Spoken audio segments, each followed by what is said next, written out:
The bride wore white. The groom wore a gun. Evelyn Cross signed her life away before she could legally buy champagne, handed over like currency to a man who looked at her the way bankers look at collateral. Roman Valenti didn't promise to love her. He promised her a nursery and a security detail. Their wedding night, a contract briefing. Their honeymoon, a fortress with armed guards and medical appointments already scheduled. She thought marriage meant partnership. He taught her it meant production. If you want to see how a gilded cage becomes a battlefield, stay until the end. Like this video and comment your city so I can see how far this story travels. The dress cost more than most people made in a year, and Evelyn couldn't breathe in it. White silk clung to her ribs like a second skin, boned corsetry forcing her spine straight, her shoulders back, her chin up. The seamstress had pinned her into place 3 weeks ago, with the kind of clinical precision usually reserved for surgery, and now she stood in front of a floor-length mirror in a suite at the plaza, looking at a stranger.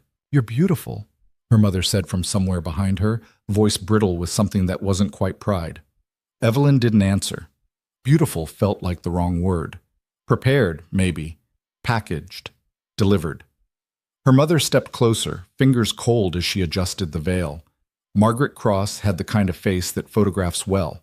Sharp cheekbones, pale eyes, a mouth that knew how to smile without meaning it. She'd been doing it for decades, ever since she married into the Cross family and learned that survival meant performance. "Remember what we talked about," Margaret said quietly, smoothing invisible wrinkles from Evelyn's shoulder. "Tonight is just the beginning.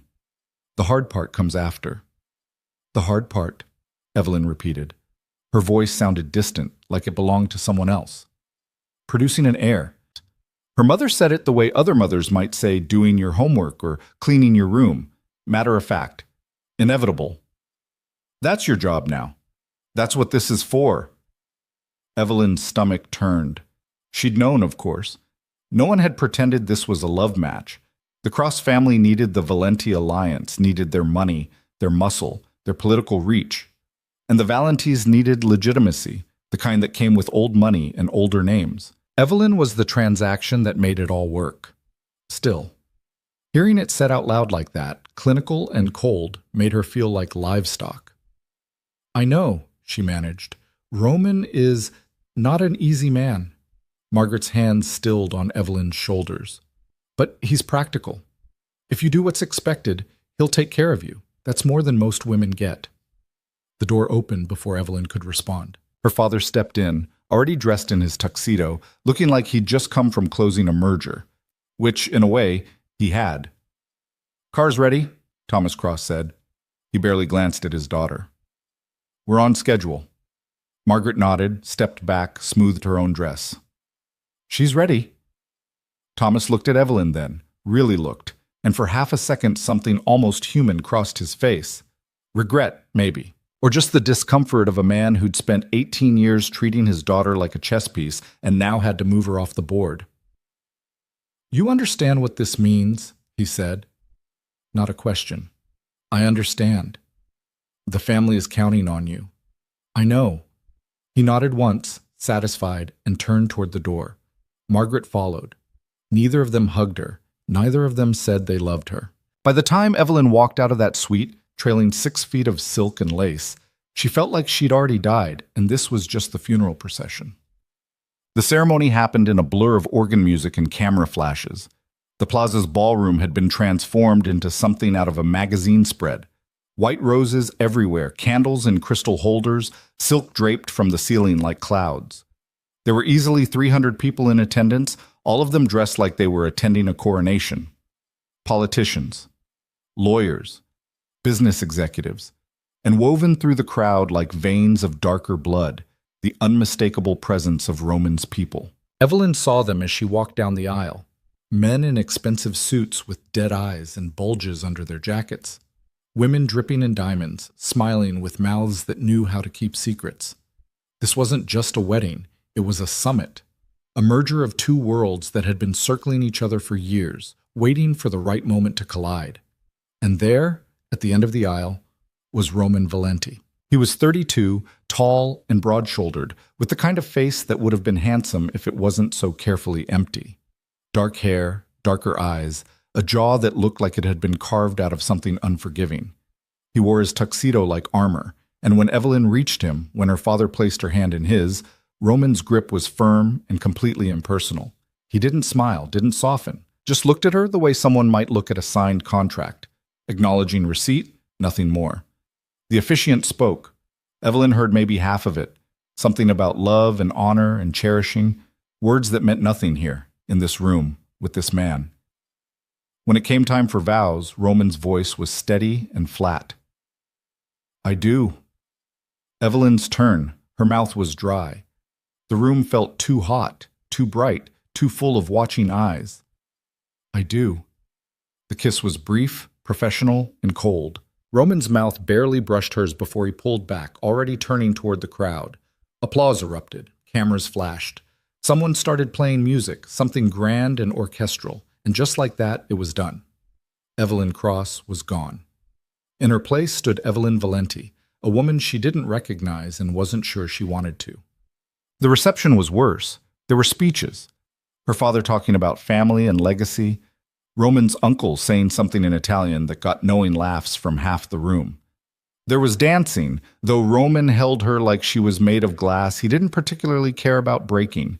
And there were endless introductions, a parade of faces and names she'd never remember, all of them looking at her like they were evaluating a purchase. You did well, someone told her. A woman in her 50s, dripping in emeralds, with a smile that didn't reach her eyes. Roman needs someone like you. Pretty, well-bred, young enough to, well, you know. Evelyn smiled because she had to. Thank you. Just don't expect too much, the woman continued, leaning closer like they were sharing secrets. Roman's not the type to play house, but if you give him what he wants, he'll be generous. That's how these things work. The woman drifted away before Evelyn could respond, leaving her standing alone in a room full of people, feeling more isolated than she'd ever felt in her life. Roman found her an hour later, near the edge of the ballroom. He didn't say anything at first, just appeared at her elbow like a shadow. We're leaving, he said. Already? I have work in the morning. He said it like that explained everything. Maybe it did. The ride to his mansion was silent. They sat in the back of a black SUV with windows so dark Evelyn couldn't see out, couldn't see anything except Roman's reflection in the glass, stone-faced, distant, already somewhere else. There were 2 more SUVs flanking them, full of men with guns.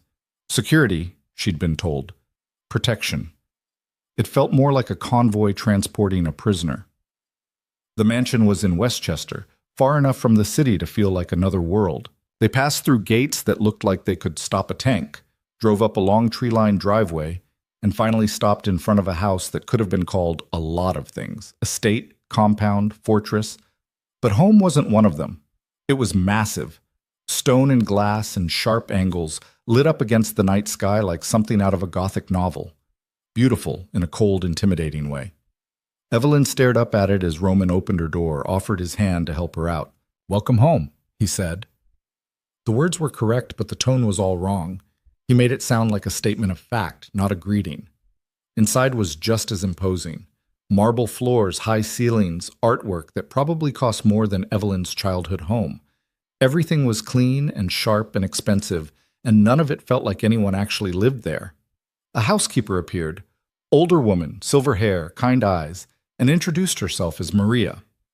I'll show you to your room, Maria said gently. Our room, Evelyn corrected automatically, then realized her mistake when she saw Roman's expression. You have your own suite, he said. East wing, 2nd floor. Maria will get you settled. He was already walking away, disappearing down a hallway before Evelyn could process what he'd just said. Separate rooms. On their wedding night. Maria touched her elbow, gentle. Come on, dear. You must be exhausted. The suite was beautiful. Sitting room, bedroom, bathroom, bigger than Evelyn's childhood bedroom. But it was also a very clear message. This wasn't a marriage. It was an arrangement. And whatever Evelyn had been hoping for, whatever small, stupid part of her had thought maybe, just maybe, this could be something more than a transaction, died somewhere between the marble staircase and the moment Maria closed the door with a soft, sympathetic click. Evelyn stood in the middle of her new bedroom, still wearing her wedding dress, and felt the full weight of what she'd agreed to settle over her like a shroud. She was 18 years old, she was married to a stranger, and the only thing he wanted from her was something she wasn't sure she knew how to give. Sleep didn't come easy. Evelyn eventually got out of the dress, had to call Maria back to help with the buttons she couldn't reach, and stood under a shower hot enough to burn, trying to wash off the feeling of being watched, evaluated, measured. When she finally crawled into bed, the sheets were expensive and cold, and every sound in the massive house felt magnified. Footsteps in distant hallways, doors closing, the hum of security systems she didn't understand. She must have dozed off eventually because she woke to sunlight streaming through windows she hadn't thought to cover. For a few blissful seconds, she forgot where she was. Then memory crashed back in, and with it came the sick realization that this was her life now. This room, this house, this man who'd already made it clear she was an obligation, not a partner. Maria knocked softly around 8, bringing coffee and what she called breakfast. Fruit, toast, yogurt, arranged on a tray like Evelyn was convalescing from something. "Mr. Valenti left for the office an hour ago," Maria said, setting the tray on a side table. "He said to tell you to make yourself comfortable. Explore the house. There's a gym, a library, a pool. Whatever you need." "When will he be back?" Maria's smile was gentle and sad. "He works long hours, dear. Don't wait up." And just like that, Evelyn's second day of marriage began the same way her first night had ended, alone. The house was a maze. Evelyn spent the morning wandering through rooms that all felt like showpieces. A dining room with a table that could seat 20, a library with leather-bound books that looked like they'd never been opened, a gym that was all gleaming equipment and mirrors, empty and waiting. Everything was perfect and cold and unused, like a museum exhibit of how rich people were supposed to live. She found the pool on the ground floor, floor-to-ceiling windows looking out over manicured grounds that stretched to a tree line she couldn't see the end of. There were security cameras everywhere. She'd started noticing them, small and dark in corners, watching, always watching. In the kitchen, she found Maria preparing lunch. "Can I help?" Evelyn asked. Maria looked surprised, then pleased. "You don't have to do that." "I want to. I don't know what else to do." So Maria taught her how to make fresh pasta, the two of them working in comfortable silence while Maria shared small pieces of information like gifts. She'd worked for the Valenti family for 15 years. Roman's father had been a hard man, demanding, violent when he drank. Roman had grown up in this house, learning early that showing weakness was dangerous. "He's not cruel," Maria said carefully, kneading dough with practiced hands. "Just careful. He doesn't let people close." "Did he ever?" Evelyn asked. "Let anyone close?" Maria's hands stilled. "There was a girl once, long time ago. She died." "How?" "Wrong place, wrong time. Roman's world is dangerous, Mrs. Valenti. The people who love him become targets. I think he decided it was safer not to love anyone." The words settled in Evelyn's chest like stones. She'd married a man who'd amputated his own heart to survive, and now she was supposed to what? Live in his house, bear his children, exist in the margins of his carefully controlled life? "He wanted this marriage," Evelyn said. "Why, if he doesn't want—" She couldn't finish the sentence. "He wants an heir," Maria said gently.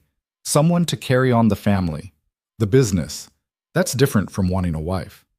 "Right." Evelyn's voice came out flat. "Of course." They finished the pasta in silence. Roman came home after midnight.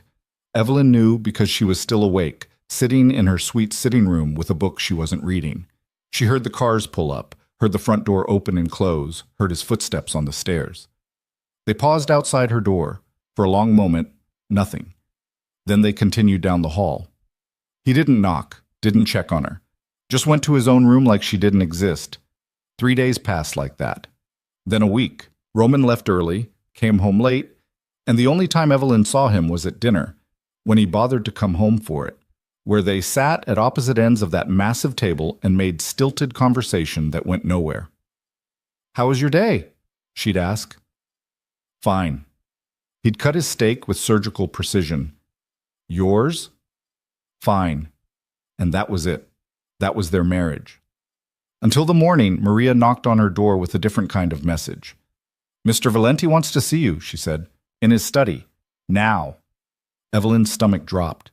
In the week and a half she'd been living here, she'd never been summoned. Never been to his study.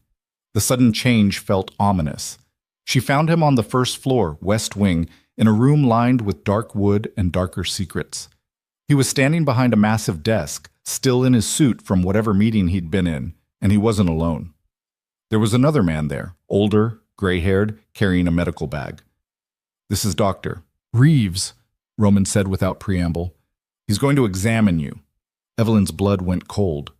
"Excuse me?" "A physical, to make sure everything is in order."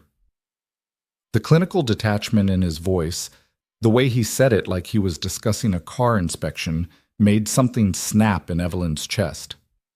"No." Roman's expression didn't change. "It's standard procedure." "I don't care, I'm not livestock. I didn't say you were." "Then stop treating me like it." Her voice came out louder than she'd intended, sharp with weeks of suppressed frustration and humiliation.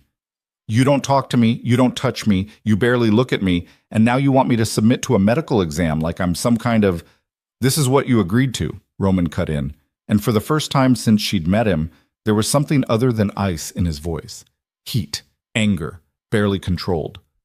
"When you signed that contract, when you walked down that aisle, you knew what this was." "I knew it was a business arrangement. I didn't know I'd be treated like property." "You're my wife." "Then act like I'm a person." Silence crashed down between them, heavy and crackling. Dr. Reeves cleared his throat awkwardly, clearly wishing he was anywhere else. Roman's jaw worked, something dangerous moving behind his eyes. "Wait outside," he told the doctor. Dr. Reeves left quickly, closing the door behind him. Roman moved around the desk, and Evelyn forced herself not to step back, even though every instinct screamed at her to run. "You want to be treated like a person," Roman said quietly. "Fine. Here's the truth. This marriage exists for one reason. You produce an heir, you secure the alliance, and in return you get security, wealth, and a life most women would kill for. I never asked for wealth, or—" "No? Then what did you ask for?" He was close now, close enough that she could smell expensive cologne and something underneath it. Whiskey, smoke, danger. "Because from where I'm standing, you walked into this deal the same as me. You want to pretend this is something it's not? That's your problem. But don't stand there and act surprised when I treat this like what it is." "And what is it?" "A contract." The word landed like a slap. Evelyn felt something inside her crack, something she'd been trying to protect since the wedding. Hope, maybe. The stupid, stubborn belief that maybe this could be bearable. "Then I want to renegotiate," she said. Roman's eyebrows rose slightly. "Excuse me?" "You heard me. If this is a contract, if I'm here to do a job, then I want terms. I want to know what's expected, when it's expected, and what I get in return besides room and board." For a long moment, Roman just stared at her. Then something shifted in his expression. Not quite respect, but close. Acknowledgement, maybe. Recognition that she'd just stopped being a passive participant and started being a player. "All right," he said. "You want terms? Here they are. You will undergo regular medical checkups to ensure you're healthy. When the doctor gives clearance, we will begin trying to conceive. You will maintain your health, follow his recommendations, and present yourself appropriately at any social functions I require your attendance at. In return, you have access to everything in this house, a monthly allowance, and my protection." How romantic. His mouth twitched. Almost a smile. Almost. This isn't romance. This is reality. "And when I'm pregnant, what then?" "Then you carry the child to term, deliver safely, and raise them according to standards we'll agree on." "Standards?" Evelyn laughed, but there was no humor in it. "You mean I get to be a broodmare and a nanny? You get to be a mother, to a child who will want for nothing, except parents who love each other." Something dark crossed Roman's face. "Love is a luxury we don't have. The sooner you accept that, the easier this will be." Evelyn wanted to scream, wanted to throw something, wanted to run out of this house and never look back. But she was 18 and trapped and terrified, and the only power she had was the power to negotiate. "Fine," she said. But I have conditions too. Such as? You don't summon me for medical exams, you ask. You treat me like a human being, not an acquisition. And when you need me for social functions, you give me advance notice. I'm not a doll you can dress up and trot out without warning. Roman considered this. Anything else? Yes. Dinner. Once a week, just the two of us. You answer my questions honestly and I'll answer yours. Why? Because if I'm going to spend the rest of my life in this house, I'd like to at least know the person I'm sharing it with. He was quiet for a long time. Then, Friday nights, 7 p.m., don't be late. It wasn't a yes exactly, but it also wasn't a no. And the doctor? Evelyn asked. I'll reschedule, with advance notice. The way he said it, dry, almost ironic, made Evelyn realize he might actually have a sense of humor buried under all that ice. Fine. Fine. They stood there 2 feet apart, staring at each other like opponents who'd just agreed to a temporary truce. Then Roman stepped back, returned to his desk, and just like that the conversation was over. Evelyn left before he could dismiss her, closing the study door harder than necessary behind her. Friday came.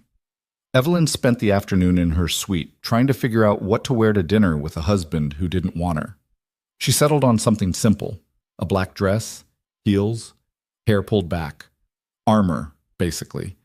She went downstairs at 6:55 and found Roman already in the dining room, jacket off, sleeves rolled up, looking at his phone with the kind of focus most people reserved for defusing bombs. I'm not late, she said. He glanced up, checked his watch. No, you're not. He pocketed the phone, gestured to the chair at his right. Not the far end of the table this time. Progress, maybe.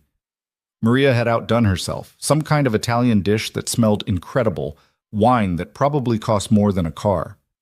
Roman poured for both of them without asking if she wanted any. You're 18, he said, but I assume you've had wine before.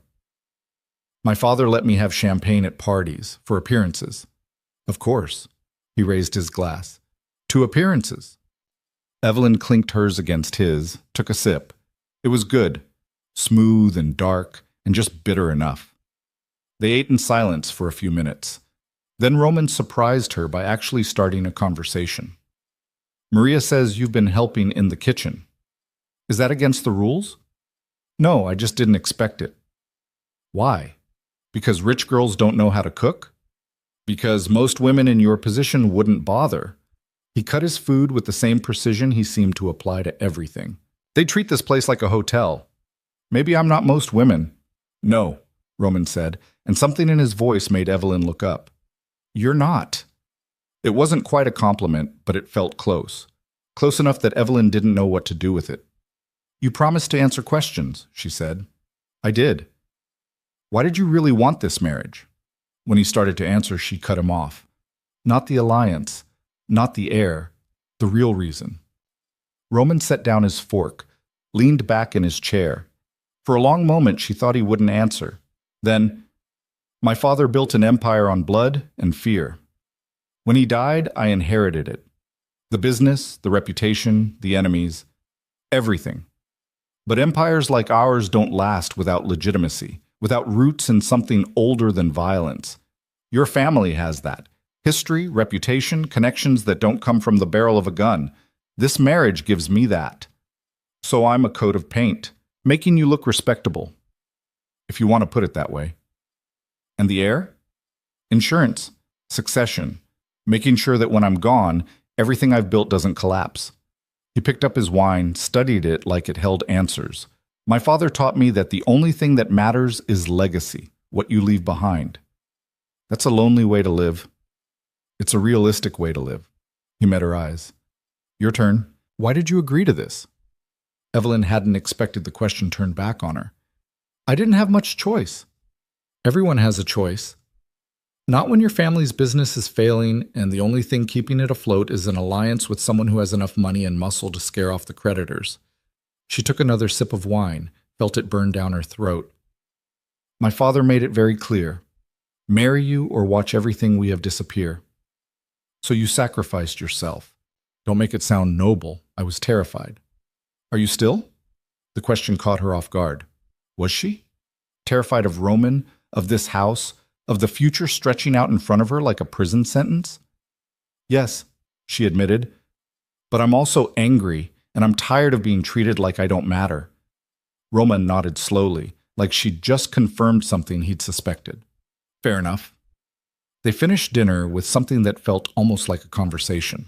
He asked about her childhood, what little of it hadn't been consumed by etiquette lessons and family obligations. She asked about his work, and he actually answered, though in broad strokes that left out anything too incriminating. By the time Maria cleared the plates, Evelyn felt like she'd seen a glimpse of something human underneath Roman's armor. Not much, but something. Same time next week, Roman said as they stood to leave. You're actually going to keep doing this? I made a deal. He said it like that explained everything. Maybe it did. Evelyn went back to her suite that night feeling not hopeful exactly, but less hopeless. Like maybe, just maybe, there was a path through this that didn't end with her completely losing herself. She should have known better. The doctor came back 2 weeks later. This time Roman asked first, left a note on her breakfast tray, formal and distant. Dr. Reeves will be here Thursday at 2 p.m. for your checkup. Let Maria know if you need anything. Evelyn almost said no out of spite. But she'd agreed to this, and backing out now felt like giving Roman ammunition. So Thursday at 2, she sat in a room that had been converted into a makeshift medical office and let Dr. Reeves examine her like she was applying for a job. Blood pressure, heart rate, blood work. A physical exam that was professional but still humiliating. Questions about her medical history, her cycle, her family's history of fertility issues. Everything looks good, Dr. Reeves said when he was done. You're young, healthy. I don't foresee any issues. He said it to Roman, who'd been waiting outside. Evelyn heard them through the door, the doctor giving his report like she wasn't even a person, just a specimen. Roman thanked him, and then footsteps, and then the house was quiet again. That night at dinner, their third Friday, Roman brought it up. Dr. Reeves says you're cleared. Evelyn's fork stilled halfway to her mouth. Cleared? Medically for proceeding. She set the fork down carefully. You mean for you to get me pregnant? Yes. The bluntness of it, the complete lack of pretense, made something in Evelyn's chest go tight. And how exactly do you plan to do that? Are we scheduling that too? Roman's jaw tightened. I'm trying to be considerate. Considerate would be treating me like your wife, not a business transaction.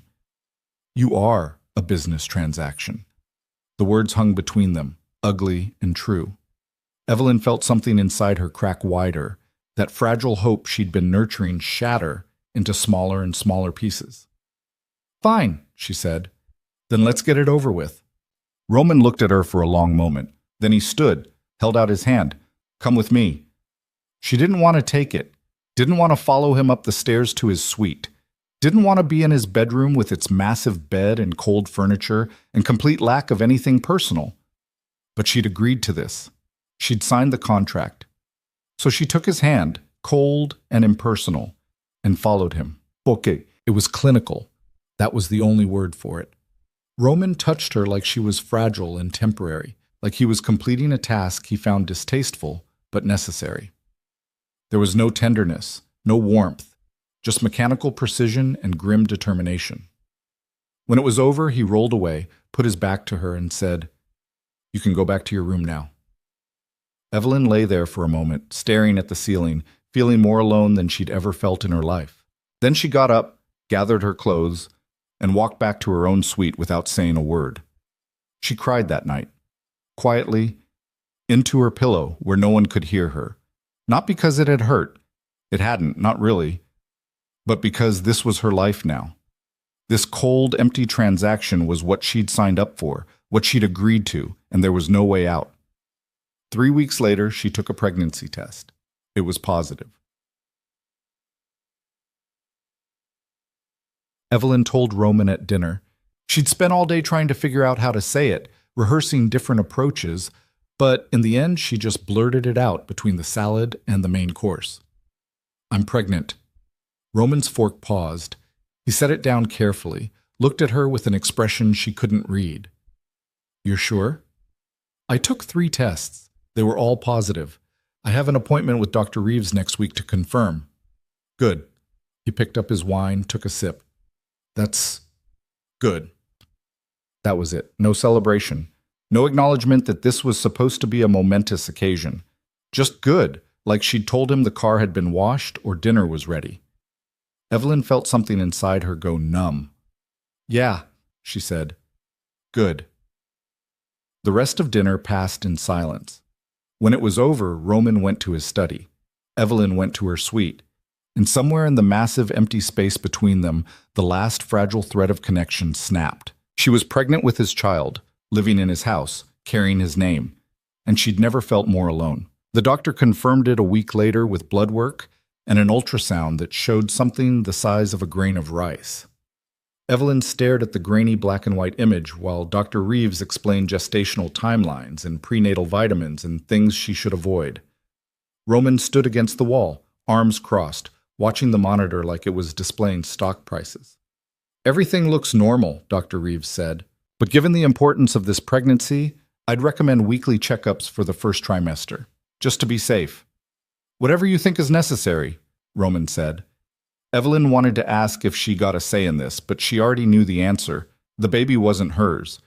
Not really. It was the product they'd contracted for, and Roman was simply ensuring quality control. I'll have Maria adjust your diet, Roman told her on the drive home.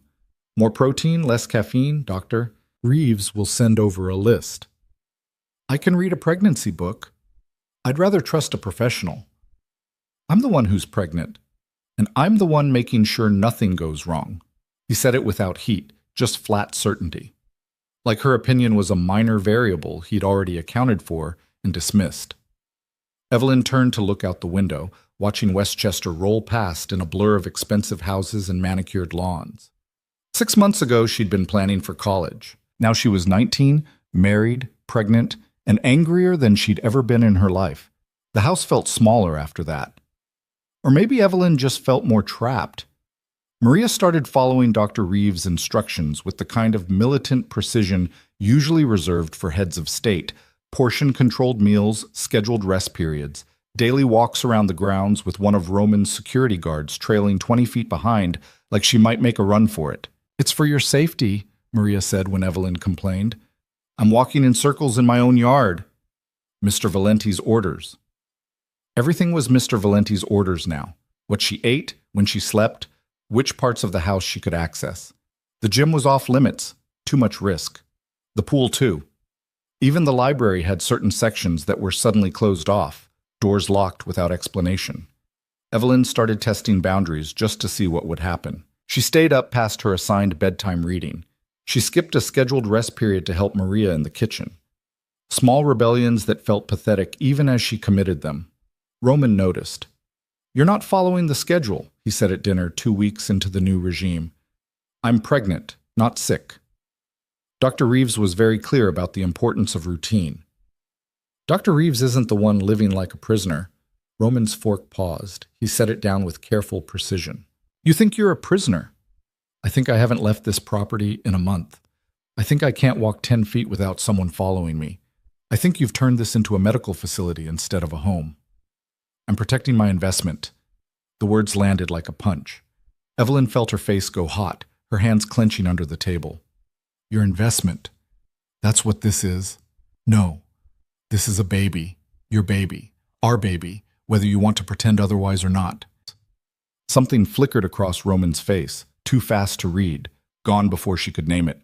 He picked up his wine, took a long drink, and when he spoke again, his voice was carefully controlled. The baby is important to me.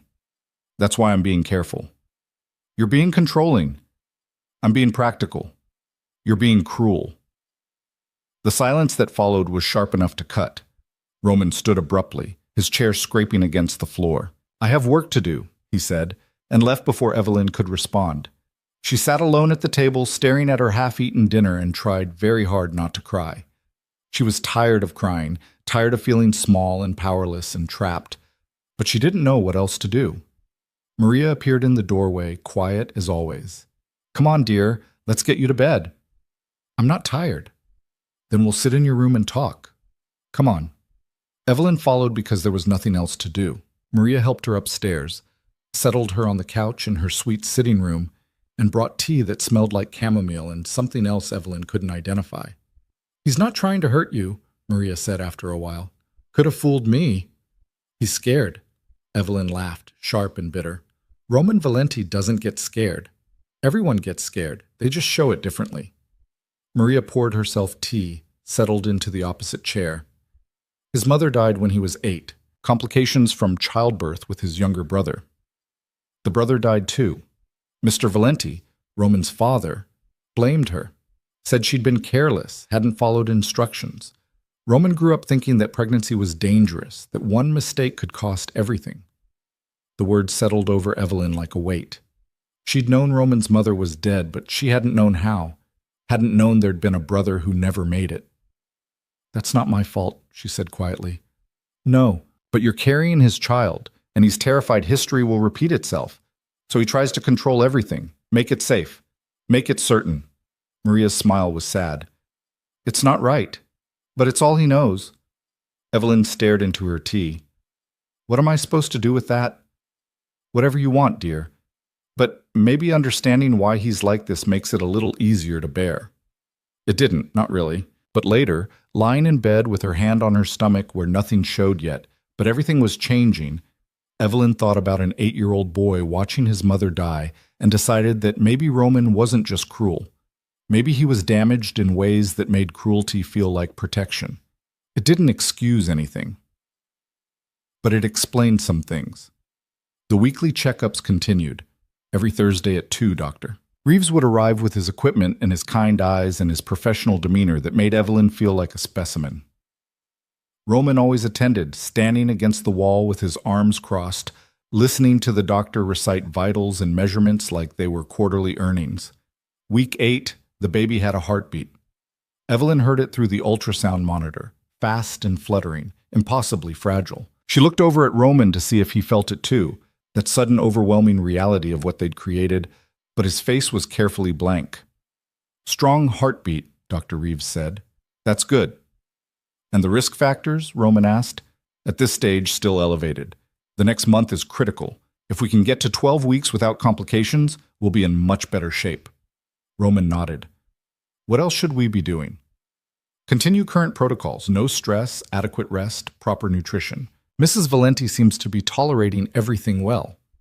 They talked about her like she wasn't there. Evelyn tuned them out, staring at the ultrasound image where that tiny heartbeat pulsed. Her baby. Whatever else was true, whatever this marriage was or wasn't, that was real.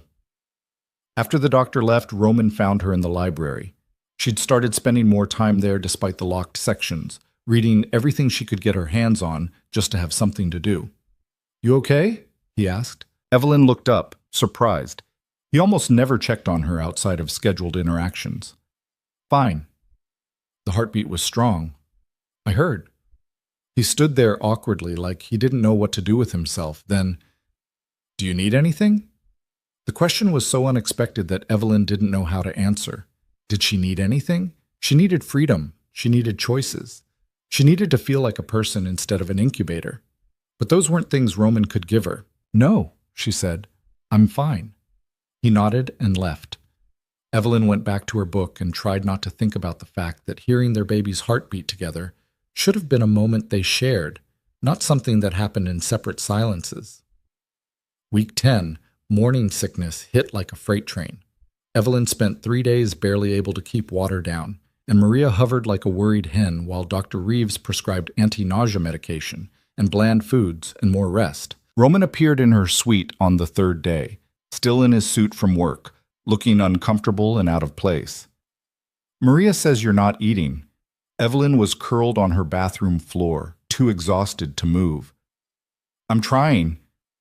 "Dr. Reeves says—" "I don't care what Dr. Reeves says. I'm doing my best."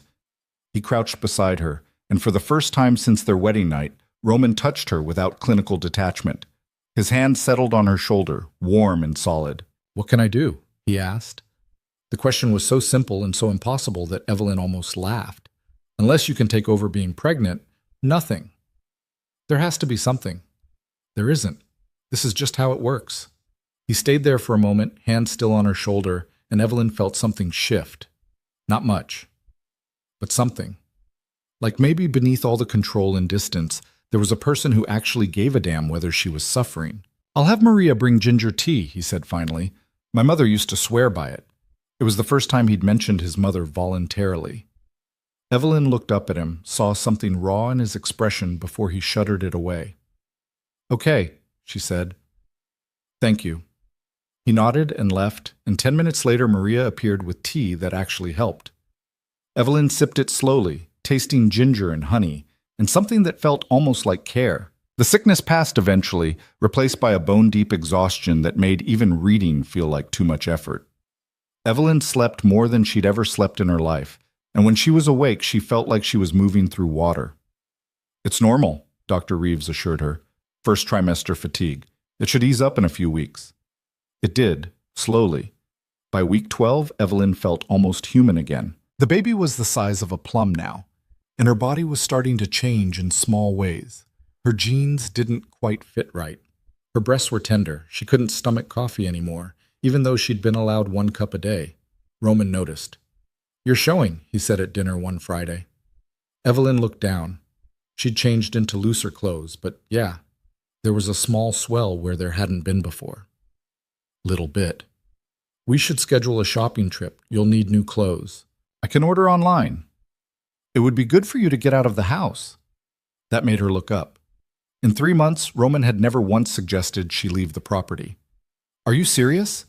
Dr. Reeves says gentle activity is fine now that you're past the first trimester, and you've been complaining about feeling trapped." He said it like it was a logical conclusion, not a concession. "Maria can go with you. And security. Of course, security. It's not negotiable." "I didn't think it was." But despite the armed guards and the restrictions, the idea of leaving, of seeing something other than these walls, made Evelyn feel lighter than she had in months. They went the following week. Maria, Evelyn, and 2 security guards who tried very hard to look like they weren't carrying guns. The shops Maria took her to were the kind where they served champagne and everything cost more than Evelyn's childhood clothing budget for a year, but she didn't care. She was outside, she was moving, she was somewhere that wasn't the mansion. "This one," Maria said, holding up a dress. "With your coloring. It'll be beautiful." Evelyn tried it on, soft blue fabric that draped over her changing body without clinging, and for the first time in months she looked in a mirror and didn't see a prisoner. She saw a young woman, pregnant, yes, but also alive. Still here, still herself. "We'll take it," Maria told the saleswoman, "and the green one, and the gray." They bought 6 dresses, new jeans with elastic waistbands, soft sweaters that wouldn't irritate her sensitive skin. On the way home, they stopped for lunch at a cafe, and Evelyn ate pasta and salad while Maria told stories about raising her own children, back before she came to work for the Valentis. "Do you miss it?" Evelyn asked. "Your family?" "Every day. But my kids are grown now, have families of their own. And this job pays well enough to help with their mortgages, college funds." Maria smiled. "Besides, someone needs to look after you and Mr. Valenti. We're not children." "No, but you're both young people trying to figure out how to live with choices you didn't really want to make. That's harder than being a child." The words stayed with Evelyn on the drive home. Choices she didn't want to make. That described her entire life, didn't it? Marrying Roman. Getting pregnant. Living in this house under his rules. But Maria was right. Roman was trapped too, just in different ways. He was waiting when they got back, standing in the foyer like he'd been watching for the car. "How was it?" he asked. "Fine. Good." Evelyn held up her shopping bags. "Maria has excellent taste." "She usually does." He looked at Maria. "Thank you for going with her." "Of course, Mr. Valenti." After Maria left, Roman turned to Evelyn. "I need to go out of town next week. Business in Chicago. I'll be gone 3 days." "Okay." "Dr. Reeves will still do your checkup Thursday, and security will remain in place." I assumed. He nodded, started to turn away, then stopped. "If you need anything while I'm gone, call me. Maria has my direct number." It was the closest he'd come to expressing actual concern for her well-being. Evelyn didn't know what to do with it. "I'll be fine," she said. "I know, but call anyway, if you need to." He left for Chicago on Monday. The house felt different without him, quieter, but also less tense. Evelyn spent the first day enjoying the absence of his watchful presence, the freedom to move through rooms without feeling monitored. By the second day, she felt restless. She'd gotten used to their Friday dinners, to the strange rhythm they'd developed. Without Roman there, the routine felt broken. Thursday's checkup went smoothly. Week 14 now, the baby measuring right on track. Doctor. Reeves let her hear the heartbeat again, still fast, still strong, and for the first time Evelyn felt it kick. Just a flutter, barely there, but unmistakable. "Did you feel that?" she asked the doctor. "Not yet, but you will more and more now. Your baby's getting active." That night, alone in her suite, Evelyn lay with her hand on her stomach and waited for it to happen again. When it did, that tiny butterfly movement, she started crying and couldn't stop. Happy tears, sad tears, confused tears, all mixed together. She was going to be a mother. This was real. This was happening. She called Roman without thinking about it. He answered on the second ring. "What's wrong?" "Nothing. Nothing's wrong. The baby kicked today. During the checkup, I felt it."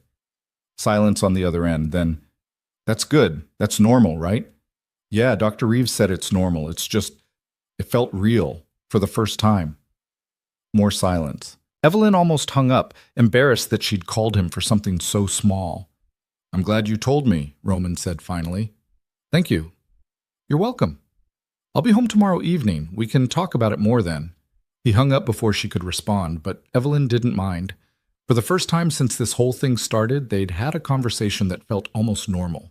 Almost like two people having a baby together instead of two parties fulfilling a contract. Roman came home late Friday, missed dinner, but found Evelyn in the library afterward. "Sorry I missed dinner," he said. "The flight was delayed." "It's okay." He sat in the chair across from her, still in his travel clothes, looking tired in a way she'd never seen before. "Tell me about the kick." So she did. Described the fluttering sensation, the way it had caught her off guard, how strange and wonderful and terrifying it felt all at once. Roman listened without interrupting, and when she finished, he was quiet for a long moment. "My mother used to say that was her favorite part," he said, feeling us move. "She said it made everything real. Maria told me about her. I'm sorry. It was a long time ago. Doesn't mean it doesn't hurt." He looked at her then, really looked, and Evelyn saw something in his expression that looked almost like gratitude. "No, it doesn't." They sat in comfortable silence for a while. Then Roman stood, offered his hand. "Come with me. I want to show you something." Evelyn followed him upstairs, past her suite, past his, to a wing of the house she'd never been in before. He unlocked a door, one of the ones that had always been closed, and led her into a room that took her breath away. It was a nursery. Not finished, but clearly in progress. Pale yellow walls, hardwood floors, a window overlooking the grounds. There was a crib already assembled in one corner, a changing table against another wall, boxes of supplies stacked neatly. "When did you do this?" Evelyn asked. "I've been working on it the past month. Wanted to have it ready." "It's beautiful." "It's not done. I didn't know what colors you'd want or how you wanted it decorated. I thought we could decide together." The offer was so unexpected, so far outside the carefully controlled parameters of their relationship, that Evelyn felt tears prick her eyes again. "You want my input? It's your baby too." The words were simple, but they meant everything.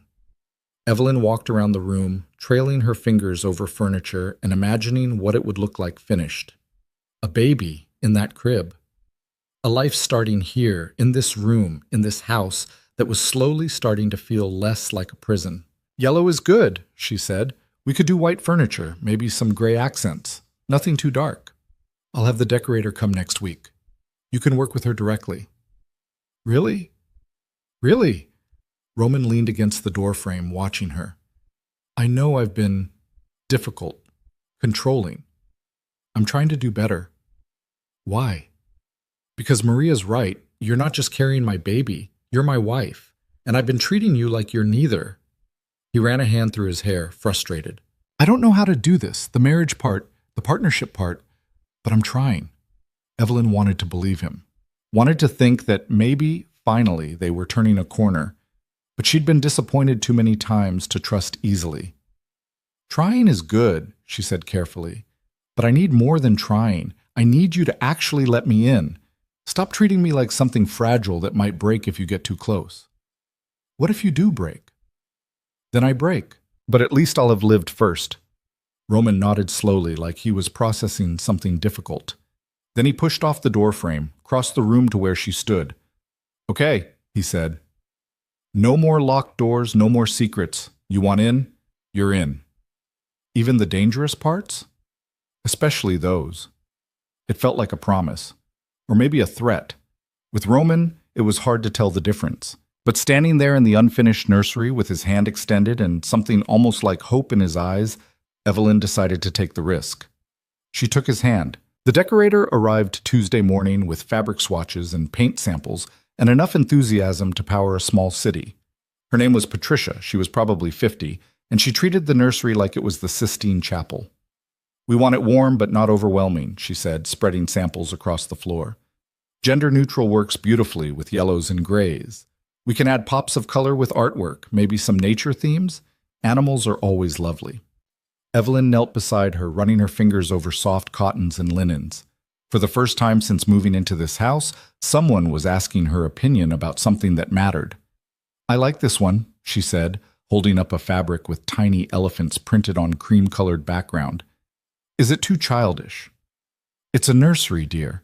Childish is the point." Patricia smiled. "And elephants are perfect. They represent wisdom, family bonds, protection."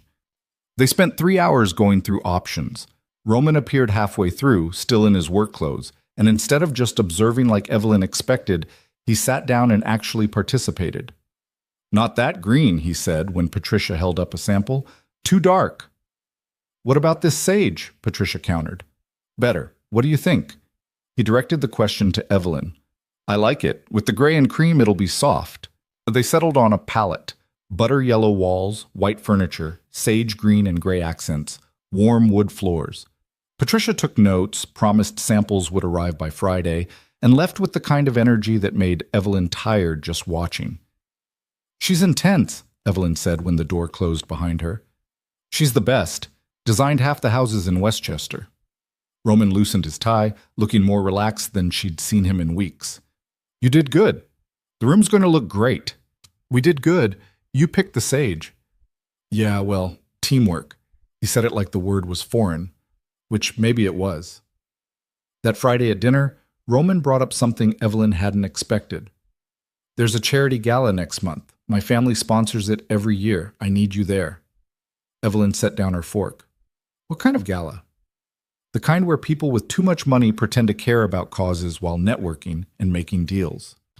He said it with the dry honesty she'd come to appreciate. "You'll need a dress, something formal.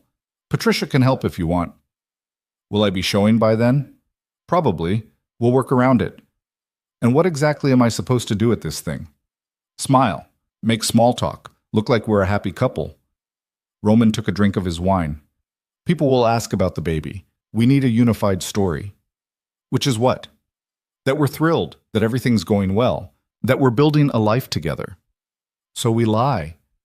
We present the version of the truth that's useful." He met her eyes. "This is part of the deal, Evelyn. The public face. Can you handle it?" She wanted to say no. Wanted to tell him that parading around pretending to be something they weren't sounded like a special kind of torture, but she'd agreed to attend social functions. It was in the contract she'd negotiated. "I can handle it," she said, "but I want to know what I'm walking into. Who'll be there, what they know about us, what topics are off limits." "Fair enough. I'll brief you before we go."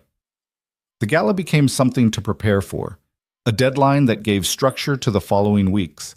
Patricia helped Evelyn find a dress, midnight blue silk that draped beautifully over her growing stomach without hiding it.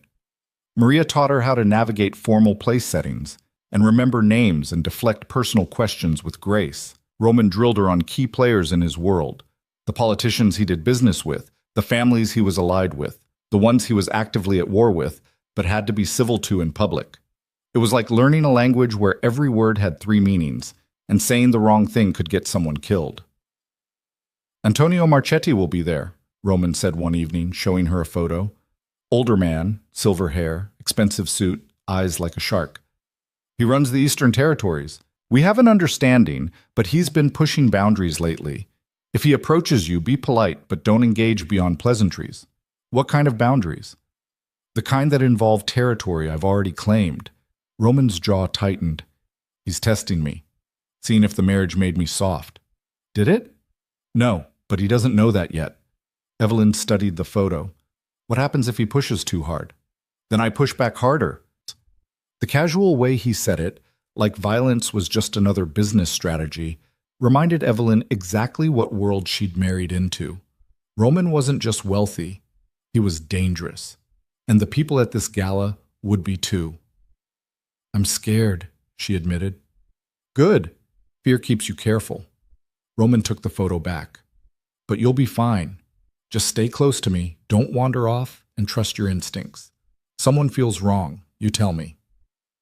Week 18, the baby started kicking regularly. Strong enough now that Roman could feel it if he put his hand on her stomach, which he did one night after dinner with an expression that looked almost vulnerable. That's weird, he said when the baby kicked against his palm. Weird good or weird bad? Just weird, like there's actually a person in there. There is actually a person in there. I know, it's just different when you can feel it. He kept his hand there, waiting for another kick. When it came, he smiled, small and brief, but real. Strong. She takes after her father. Roman's eyes snapped to hers. She? Or he? I don't know yet. Won't know for another month. Evelyn put her hand over his. Do you care? Which it is. Healthy, that's all I care about. But the way he said she afterward, testing the word out, made Evelyn think he'd already decided in his head what they were having. The nursery was coming together beautifully. Painters finished the walls, Patricia installed curtains and brought in furniture, and slowly the empty room became something real. A white crib with a mobile of elephants and stars, a rocking chair by the window, a bookshelf already filling with children's books Roman kept appearing with, like he couldn't help himself. Where are you getting these? Evelyn asked, finding 3 new board books on the changing table. Bookstore in the city. They have a whole section. You went to a bookstore? You? I can read, Evelyn. I know, She picked up one of the books, something about a bear and the moon. You hate shopping. I don't hate it, I just don't usually have a reason. He took the book from her, opened it to show watercolor illustrations. This one's good. I read it in the store. Kids seem to like it. The image of Roman Valenti standing in a children's bookstore reading picture books was so incongruous that Evelyn almost laughed. But there was something sweet about it too, something that made her chest feel tight. Thank you, she said, for doing this, for trying.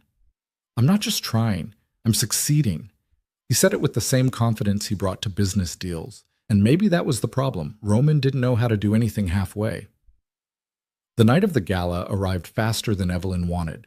She spent hours getting ready with Maria's help, wrestling her hair into something elegant, applying makeup that made her look older and more polished than she felt. The dress fit perfectly, showing her pregnancy without apologizing for it. Roman knocked at 7 sharp, already in his tuxedo. He stopped in the doorway when he saw her. You look good, he said. Just good? Beautiful. You look beautiful. He said it like he was admitting something difficult. Ready? No, but let's go anyway. The gala was at a hotel in Manhattan, the kind of place where the chandelier in the lobby probably cost more than most houses. Roman kept his hand on her lower back as they entered, a possessive gesture that looked affectionate but felt more like a leash. The ballroom was packed with exactly the kind of people Roman had described, wealthy, polished, and watching each other like predators at a watering hole. Evelyn recognized some faces from the wedding. Most were strangers who looked at her with barely concealed curiosity. Roman, a woman purred, appearing at his elbow in a dress that cost more than a car. You brought your bride. How lovely. Catherine, Roman's voice was polite and cold. Evelyn, this is Catherine D'Angelo. Her husband runs shipping on the West Coast. Congratulations on the baby, Catherine said, eyes dropping to Evelyn's stomach with the kind of assessment that felt invasive. How far along? 18 weeks. And feeling well? Very well, thank you. Good, good. Catherine's smile didn't reach her eyes. Pregnancy suits you. You're glowing. It was the kind of compliment that felt like an insult. Evelyn smiled anyway. That's kind of you to say. Catherine drifted away, and Roman leaned close to murmur. First test passed. She's a viper, but mostly harmless. Mostly? Her husband's an idiot who likes to gamble more than he should. She's the one actually running things, and she's always looking for advantages. Don't tell her anything real. The evening continued like that. A parade of introductions. Each one a small performance where Evelyn had to smile and deflect and pretend she belonged in this world. Roman stayed close, his hand never leaving her back, steering her through conversations with the kind of subtle control that looked protective but felt suffocating. Antonio Marchetti appeared an hour in. He was exactly like his photo, polished, dangerous, smiling like he'd already won whatever game they were playing. Roman, congratulations are in order, I hear. His eyes slid to Evelyn. And this must be the lovely bride, Antonio Marchetti. A pleasure. He took her hand, kissed it in a gesture that should have been courtly but felt predatory. Evelyn resisted the urge to pull away. Nice to meet you, she said. The pleasure is mine. Roman's been keeping you hidden away. We were beginning to think you were a myth. Just private, Roman said, edge in his voice now. Evelyn's health comes first. Of course, though I hope that means you're not neglecting other responsibilities. Marchetti's smile sharpened. The Eastern Expansion Project, for instance. I haven't heard back on my proposal. Because the answer's no. Perhaps we could discuss the answer's no, Antonio. Enjoy the gala. Roman guided Evelyn away before Marchetti could respond, his hand tight on her back. When they were far enough away, he exhaled slowly. That was him testing me, he said, seeing if having a pregnant wife makes me easier to manipulate. What project is he talking about? Something that would give him access to territory I control. He's been circling it for months. Roman's jaw tightened. He's going to push harder now. Think I'm distracted. Are you? He looked at her then, something complicated in his expression. Yeah, but not the way he thinks. They made it through dinner without incident. Evelyn sat beside Roman at a table full of people who spoke in careful code about things she only half understood. Business deals that weren't quite legal, political favors, territory disputes dressed up as real estate investments.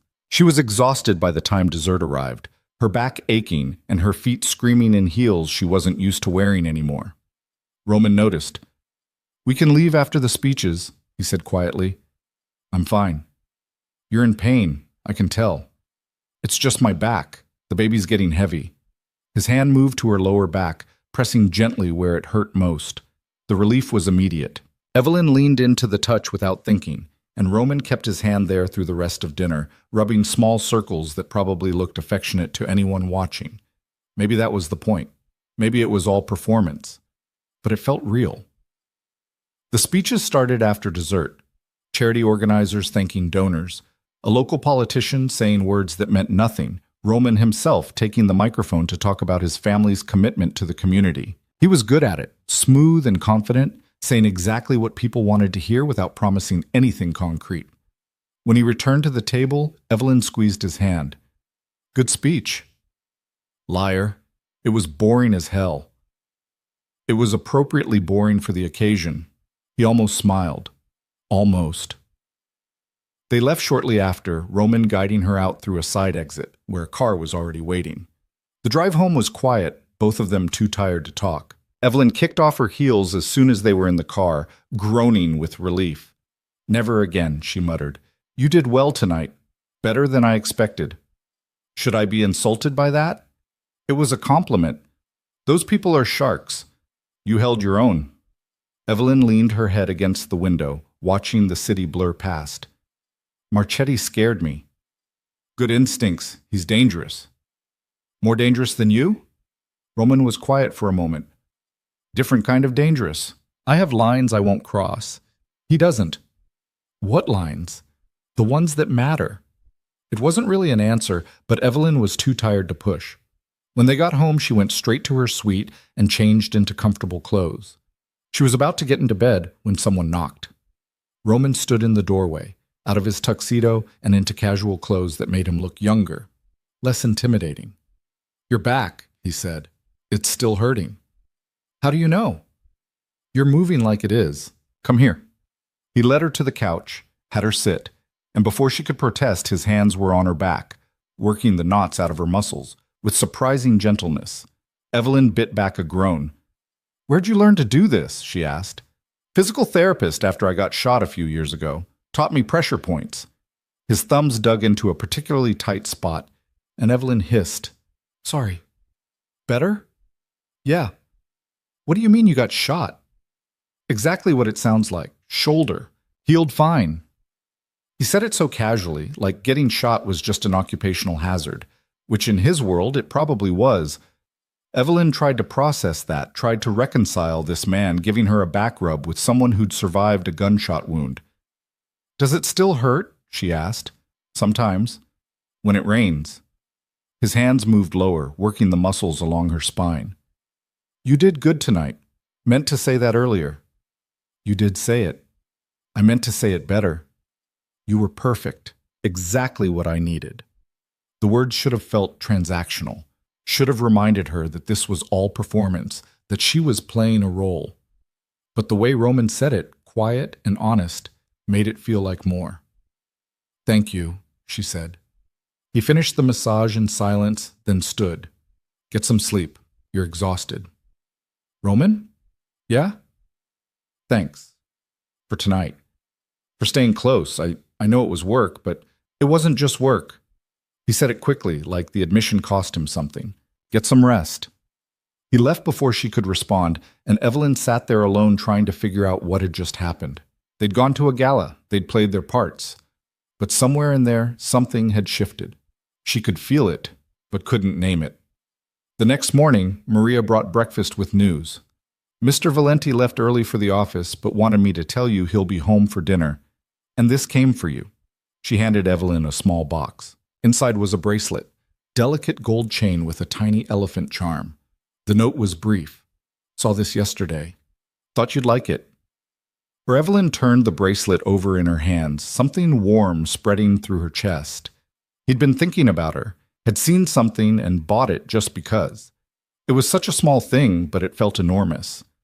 She put it on and didn't take it off. Week 19, they found out the sex of the baby. Evelyn hadn't planned to find out, had thought maybe the surprise would be nice. But Roman asked her to reconsider during one of their dinners. "I want to know," he said. "I want to be able to picture it. Her, him, whatever." "You think it's a girl?" "I don't think anything. I just want to know." So at the next appointment, with Roman standing beside her and Dr. Reeves moving the ultrasound wand across her stomach, they found out. "Congratulations," Dr. Reeves said. "You're having a daughter." Roman's hand found Evelyn's and squeezed, hard. When she looked over at him, his eyes were locked on the monitor where their daughter, was moving and kicking and very much real. "A girl," he said quietly. "Yeah." "We're having a daughter." "We are." On the drive home, Roman was quiet in a way that felt different from his usual silence, thoughtful instead of distant. When they pulled through the gates, he didn't get out immediately. "My father wanted boys," he said. "Thought girls were liabilities, weaknesses someone could exploit. And you?" "I think anyone who sees a daughter as a weakness is an idiot." He looked at her. "She's going to be strong, like you." "I'm not that strong." "You survived me. That counts." It was maybe the closest Roman had come to acknowledging that their marriage had been hard, that he'd made it hard. Evelyn didn't know what to say to that. "She's going to need a name," she said instead. "Yeah, we should figure that out." They spent the next week throwing ideas back and forth. Roman kept suggesting Italian names that Evelyn couldn't pronounce. Evelyn suggested classic names Roman called boring. They argued about it the way other couples probably argued about paint colors or vacation destinations. It felt almost normal. "What about Elena?" Roman suggested at dinner Friday. "Too close to Evelyn." "Sophia?" "Every third girl is named Sophia." "Isabella?" "Better, but still Italian. She's half Italian. She's also half not." Evelyn took a bite of her pasta. "What about Grace?" "Too simple." "Charlotte?" "Too British." They went around like that for an hour, getting nowhere, until Maria appeared with dessert and settled the whole thing. "What about Juliet?" she said. "Classic, but not common. Works in both English and Italian, and it means youthful, which seems appropriate." Roman and Evelyn looked at each other. "Juliet," Evelyn said, testing it. "Juliet Valenti." "I like it," Roman said. "What do you think?" "I think Maria just solved our argument. Juliet it is, then." Having a name made it more real somehow, made Juliet feel less like a concept and more like a person they'd soon meet. Roman started calling Evelyn's stomach Juliet, which should have been weird but was actually kind of sweet. "How's Juliet today?" he'd ask. "Active. She kicked me awake at 3 a.m. That's my girl. Already causing trouble." He was smiling more now. Small smiles. Rare, but they were there, and he touched Evelyn more, hand on her back, helping her up from chairs, putting his palm on her stomach to feel Juliet kick. Nothing romantic, but not entirely clinical either. They were building something. Not love, maybe, not yet, but something that felt like it could become a foundation. Then Marchetti showed up at the house uninvited on a Tuesday afternoon, and everything went to hell. Evelyn was in the library when she heard raised voices from Roman's study. She shouldn't have gone to investigate, should have stayed where she was and pretended not to notice. But curiosity and something like concern pulled her down the hallway. "Disrespectful, Antonio. Coming to my home without an invitation. I was in the neighborhood, thought we could talk privately. We have nothing to talk about." "I disagree. The Eastern Territory is worth millions. My proposal gives you a cut without the overhead. It's smart business. It's encroachment dressed up as partnership." Evelyn stopped outside the study door, heart pounding. Through the crack, she could see Roman behind his desk, Marchetti standing in front of it with 2 men flanking him. Security, probably. Or worse. "I'm offering you a fortune, Roman. All you have to do is step aside. And if I don't, then we have a problem." The threat was clear even to Evelyn. Roman's posture changed, subtle but unmistakable. Predator recognizing another predator. "Get out of my house," Roman said. Voice very quiet now. Very dangerous. "Be reasonable. I said get out." Marchetti smiled, slow and cold. "You're making a mistake. That pretty wife of yours, that baby on the way, makes a man vulnerable. Makes him think twice about starting wars he can't finish." Roman moved so fast Evelyn barely saw it. One second he was behind the desk, the next he had Marchetti by the throat, slammed against the wall hard enough to rattle the windows. "You threaten my family again," Roman said, "and I will bury you so deep no one will ever find the pieces. Understand?" Marchetti's men stepped forward, but Roman's security appeared from somewhere, guns drawn, and suddenly the study was full of armed men and violence waiting to happen. "Understand?" Roman repeated. "Yes," Marchetti choked out. Roman released him, stepped back. "Get out. All of you. If you set foot on my property again, I'll consider it an act of war." Marchetti straightened his jacket, nodded to his men. On his way out, he saw Evelyn in the hallway. His smile widened. "Mrs. Valenti, lovely to see you again." Then he was gone, his men following, and Evelyn stood frozen in the hallway trying to process what she'd just witnessed. Roman appeared in the study doorway, saw her, and his expression went carefully blank. "How much did you hear?" "Enough. He threatened us, threatened Juliet." "He won't do anything. It was posturing." "You don't know that." Roman crossed to her, hands settling on her shoulders. "Yes, I do. Marchetti talks big, but he's smart enough to know that actually following through would start a war he can't win. This was him testing boundaries. And if he tests them again, then I push back harder. But you're safe, Evelyn. I promise." She wanted to believe him, wanted to think that his confidence wasn't just arrogance, that he actually could protect them from men like Marchetti. But standing there with adrenaline still spiking through her system and Juliet kicking inside her like she could sense her mother's fear, Evelyn realized something terrifying. She cared about Roman, not just about the life they were building or the daughter they were having, but about him. And in his world, caring about someone made them a target. "I'm scared," she whispered. "I know, but I've got you. Both of you. Nothing's going to happen."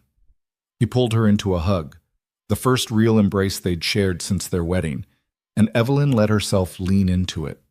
let herself take comfort from this man who was dangerous and damaged and trying so hard to be something other than what his father made him.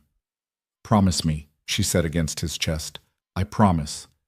She didn't know if he could keep that promise. Didn't know if anyone could in his world. But right now, standing in his arms with their daughter moving between them, Evelyn chose to believe him anyway. Security doubled after Marchetti's visit. Roman didn't ask, just informed Evelyn over breakfast that there would be additional guards on the property and new protocols she needed to follow. "I can't leave the house without 2 guards minimum," he said.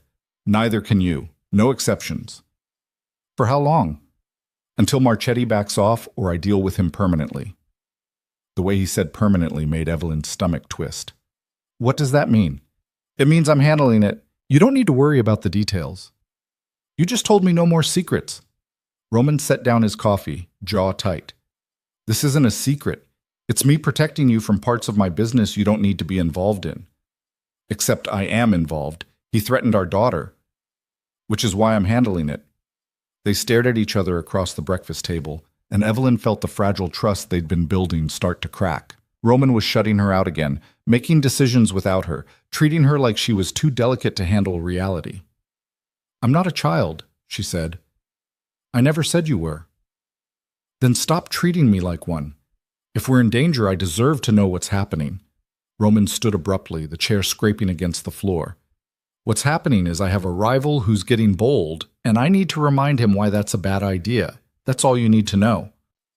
He left before Evelyn could respond, and she sat there alone, feeling the weight of his world pressing down on her. This was what she'd signed up for, wasn't it? Marrying a man whose business involved threats and violence and decisions she'd never be allowed to be part of. Maria found her still sitting there 20 minutes later. "He's scared," Maria said gently. "He has a funny way of showing it." Men like Mr. Valenti don't know how to be scared without being angry. It's safer. Maria poured fresh coffee. When he was young and his mother died, his father beat him for crying, said tears were weakness. Roman learned to turn fear into something else. That's not an excuse. No, but it's an explanation. Maria squeezed her shoulder. Give him time. He's learning. But time felt like a luxury they didn't have. Over the next week, Roman disappeared into his work with the kind of intensity that felt like obsession. He left early, came home late, missed their Friday dinner without explanation.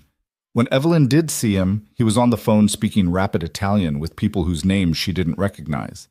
The house felt like it was holding its breath. Guards patrolled the grounds at all hours. Security cameras multiplied. Even Maria seemed tense, jumping at unexpected sounds. Week 21, Evelyn woke at 3 a.m. to voices downstairs, low and urgent. She got up despite knowing she probably shouldn't, pulled on a robe, and crept to the top of the stairs. Roman stood in the foyer with 3 men she'd never seen before. They were dressed in dark clothes, carrying bags that clinked when they moved. One of them was bleeding from his arm, blood dripping onto the marble floor. "Get him cleaned up," Roman was saying, "and find out who talked. Someone gave them our location." "Could have been a dozen people," one of the men said. "Then narrow it down. I want names by morning."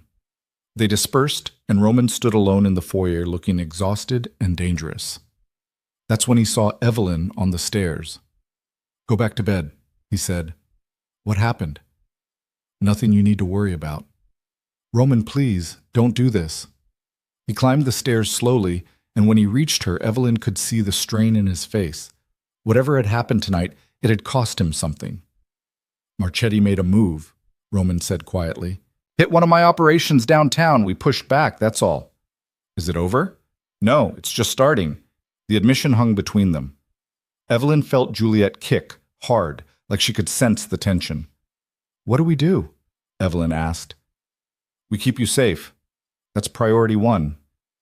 Roman touched her stomach briefly. "Both of you." "And you?" "I'll be fine. This isn't my first war."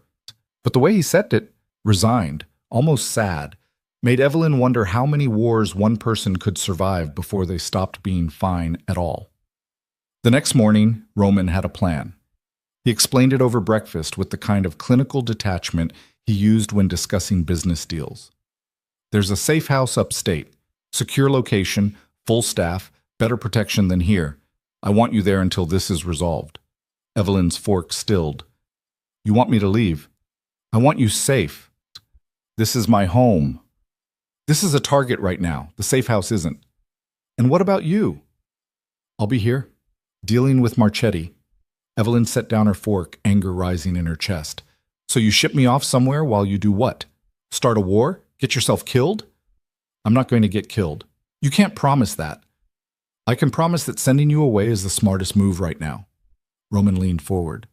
Marchetti knows you're here, knows you're pregnant. As long as you're in this house, you're leverage he can use against me. So I'm still just a chess piece. You're my wife, the mother of my child. That makes you the most important thing I have to protect. The word should have felt good, should have felt like progress. But all Evelyn heard was that she was important because of what she represented, not who she was. I'm not going, she said. Evelyn, I said no. You don't get to make this decision for me. Roman's expression hardened. Actually, I do. This is about safety, not feelings. Everything with you is about control. You don't want me safe. You want me manageable. That's not fair. Isn't it? You shut me out of your business, make decisions without consulting me, and now you want to pack me off somewhere so I don't complicate your war. Evelyn stood, her chair scraping back. I'm not leaving. If there's danger, we face it together. That's what partners do. We're not partners, not in this. The words landed like a slap. Evelyn felt something inside her crack, that fragile hope she'd been building that maybe they could be something more than a transaction. Fine, she said. Then I guess we're back to being a contract. She left before he could respond, went upstairs to the nursery and stood in the middle of the room they'd built together, crying angry tears while Juliet kicked inside her. Maria found her there an hour later. He's trying to protect you, Maria said. He's trying to control me. There's a difference. With Roman, they're usually the same thing. Maria sat in the rocking chair, gestured for Evelyn to join her. His father used to say that love was weakness, that caring about someone gave your enemies ammunition. Roman spent his whole life trying to prove that wrong by not letting anyone close enough to matter. Then why marry me? Why have a baby? Because he needed the alliance, and because some part of him wants what his father said was impossible, a family that isn't built on fear. Maria's smile was sad. But wanting something and knowing how to have it are different things. So what do I do? You decide what you can live with, because Roman won't change unless he has to. Men like him don't. Evelyn spent the rest of the day in the nursery, organizing things that didn't need organizing, trying to figure out what she could live with. By the time Roman got home that evening, she had an answer. She found him in his study, staring at documents she couldn't read. I'll go to the safe house, she said, but on one condition. Roman looked up. Which is? You tell me everything. What's happening with Marchetti? What your plan is? What the risks are? No more shutting me out. I'm part of this whether you like it or not. He was quiet for a long moment. Then he nodded slowly. Okay, sit down. For the next hour, Roman explained his world in a way he never had before. The territories he controlled, the businesses both legitimate and less so, the complex web of alliances and rivalries that governed everything. Marchetti wanted the Eastern Territory because it included 3 ports critical for shipping. Roman controlled those ports, and giving them up would cost him millions and make him look weak. So what's your plan? Evelyn asked. Cut off his funding. I've been systematically dismantling his operations for the past week. His drug routes, his gambling dens, his legitimate businesses that launder money. By the time I'm done, he won't be able to afford a war. And if that doesn't work, then I go more direct. But I'd rather avoid that if possible. Direct means bodies, and bodies mean attention we don't need. The casual way he discussed it, violence as a business strategy, should have horrified Evelyn. And part of it did. But another part understood that this was Roman's reality. This was how he survived. When do I leave? She asked. Tomorrow morning. Maria's going with you. So is my best security team. And you? I'll visit when I can, but I need to stay here. Need to be visible so Marchetti knows I'm not hiding. Evelyn nodded. How long? Few weeks, maybe a month. Depends how fast he breaks. She left the next morning before sunrise. The safe house was 3 hours north, deep in the mountains where cell service was spotty, and the nearest town was 20 miles away. It was beautiful in a remote, isolated way. Modern cabin on 100 acres of woods, solar panels on the roof, a generator for backup power. The security team, 4 men who introduced themselves as Tony, Marcus, James, and Derek, did a sweep of the property while Maria helped Evelyn settle in. The house was nice, comfortable, but it felt like a prison all the same. Roman called that night. "You settled in okay?" he asked. "Yeah, it's nice here, quiet." "Good, that's good." Background noise on his end, voices, movement. "I can't talk long, just wanted to make sure you got there safely." "I'm fine." "How are things there?" "Progressing. Marchetti's hurting. Few more days and he'll come to the table." "And if he doesn't?" "Then we move to plan B." He didn't say what plan B was, and Evelyn didn't ask. They talked for a few more minutes about nothing important, and when they hung up, Evelyn felt more alone than she had in months. The days at the safe house blurred together. Evelyn read, walked the property with guards trailing her, video called with Patricia about nursery updates. Maria cooked and fussed and tried to keep her spirits up, but the isolation wore on her. Week 23, Juliet started moving constantly. Big rolls and kicks that Evelyn could see from the outside now. She sent Roman videos, her stomach moving like something from a sci-fi movie. Juliet's foot or hand pressing against her skin. He called immediately. "Is that normal?" he asked. "Dr. Reeves says it's fine. She's just active." "She's strong." "Like her father. Like her mother." Roman's voice softened. "I miss you." The admission caught Evelyn off guard. "You do?" "Yeah, house is too quiet without you." A pause. "I know I'm not good at this, the emotional part, but I'm trying." I know you are." "Few more days. Marchetti's almost done. Then you can come home." But few more days turned into a week, and then the call came that changed everything. Evelyn was in the kitchen with Maria when Tony appeared, phone pressed to his ear, expression grim. "Understood. We'll initiate lockdown protocols now." He hung up, looked at Evelyn. "Ma'am, I need you to come with me. Now." "What's happening?" "Marchetti's made a move. We're going to the panic room until we get the all clear." "Where's Roman?" "At the mansion. He's secure. But we're not taking chances." The panic room was in the basement. Reinforced steel walls, independent air supply, enough food and water for a week. It looked like something out of a bunker, and Evelyn's heart hammered as Tony sealed them inside. "How long do we stay here?" Maria asked. "Until Mr. Valenti or I get confirmation it's safe. Could be an hour, could be longer." It was 4 hours. 4 hours of sitting in artificial light while Evelyn's imagination ran wild. 4 hours of wondering if Roman was okay, if Marchetti had made his move against the mansion, if the war had finally turned hot. When Tony's phone finally rang, Evelyn nearly jumped out of her skin. Yeah, she's fine. Okay, putting you on now." He handed the phone to Evelyn. "Mr. Valenti?" "Are you okay?" Roman's voice was rough, strained. "I'm fine. What happened?" "Marchetti hit the mansion. Full assault, 20 men, heavy weapons. They're all dead or in custody." A pause. "I'm fine. Not hurt. But the house is a mess and I need you to stay there until we're sure there aren't more coming." "How bad is it?" "Bad enough. But we won. Marchetti's broken. His own people are turning on him. It's over, Evelyn. Really over."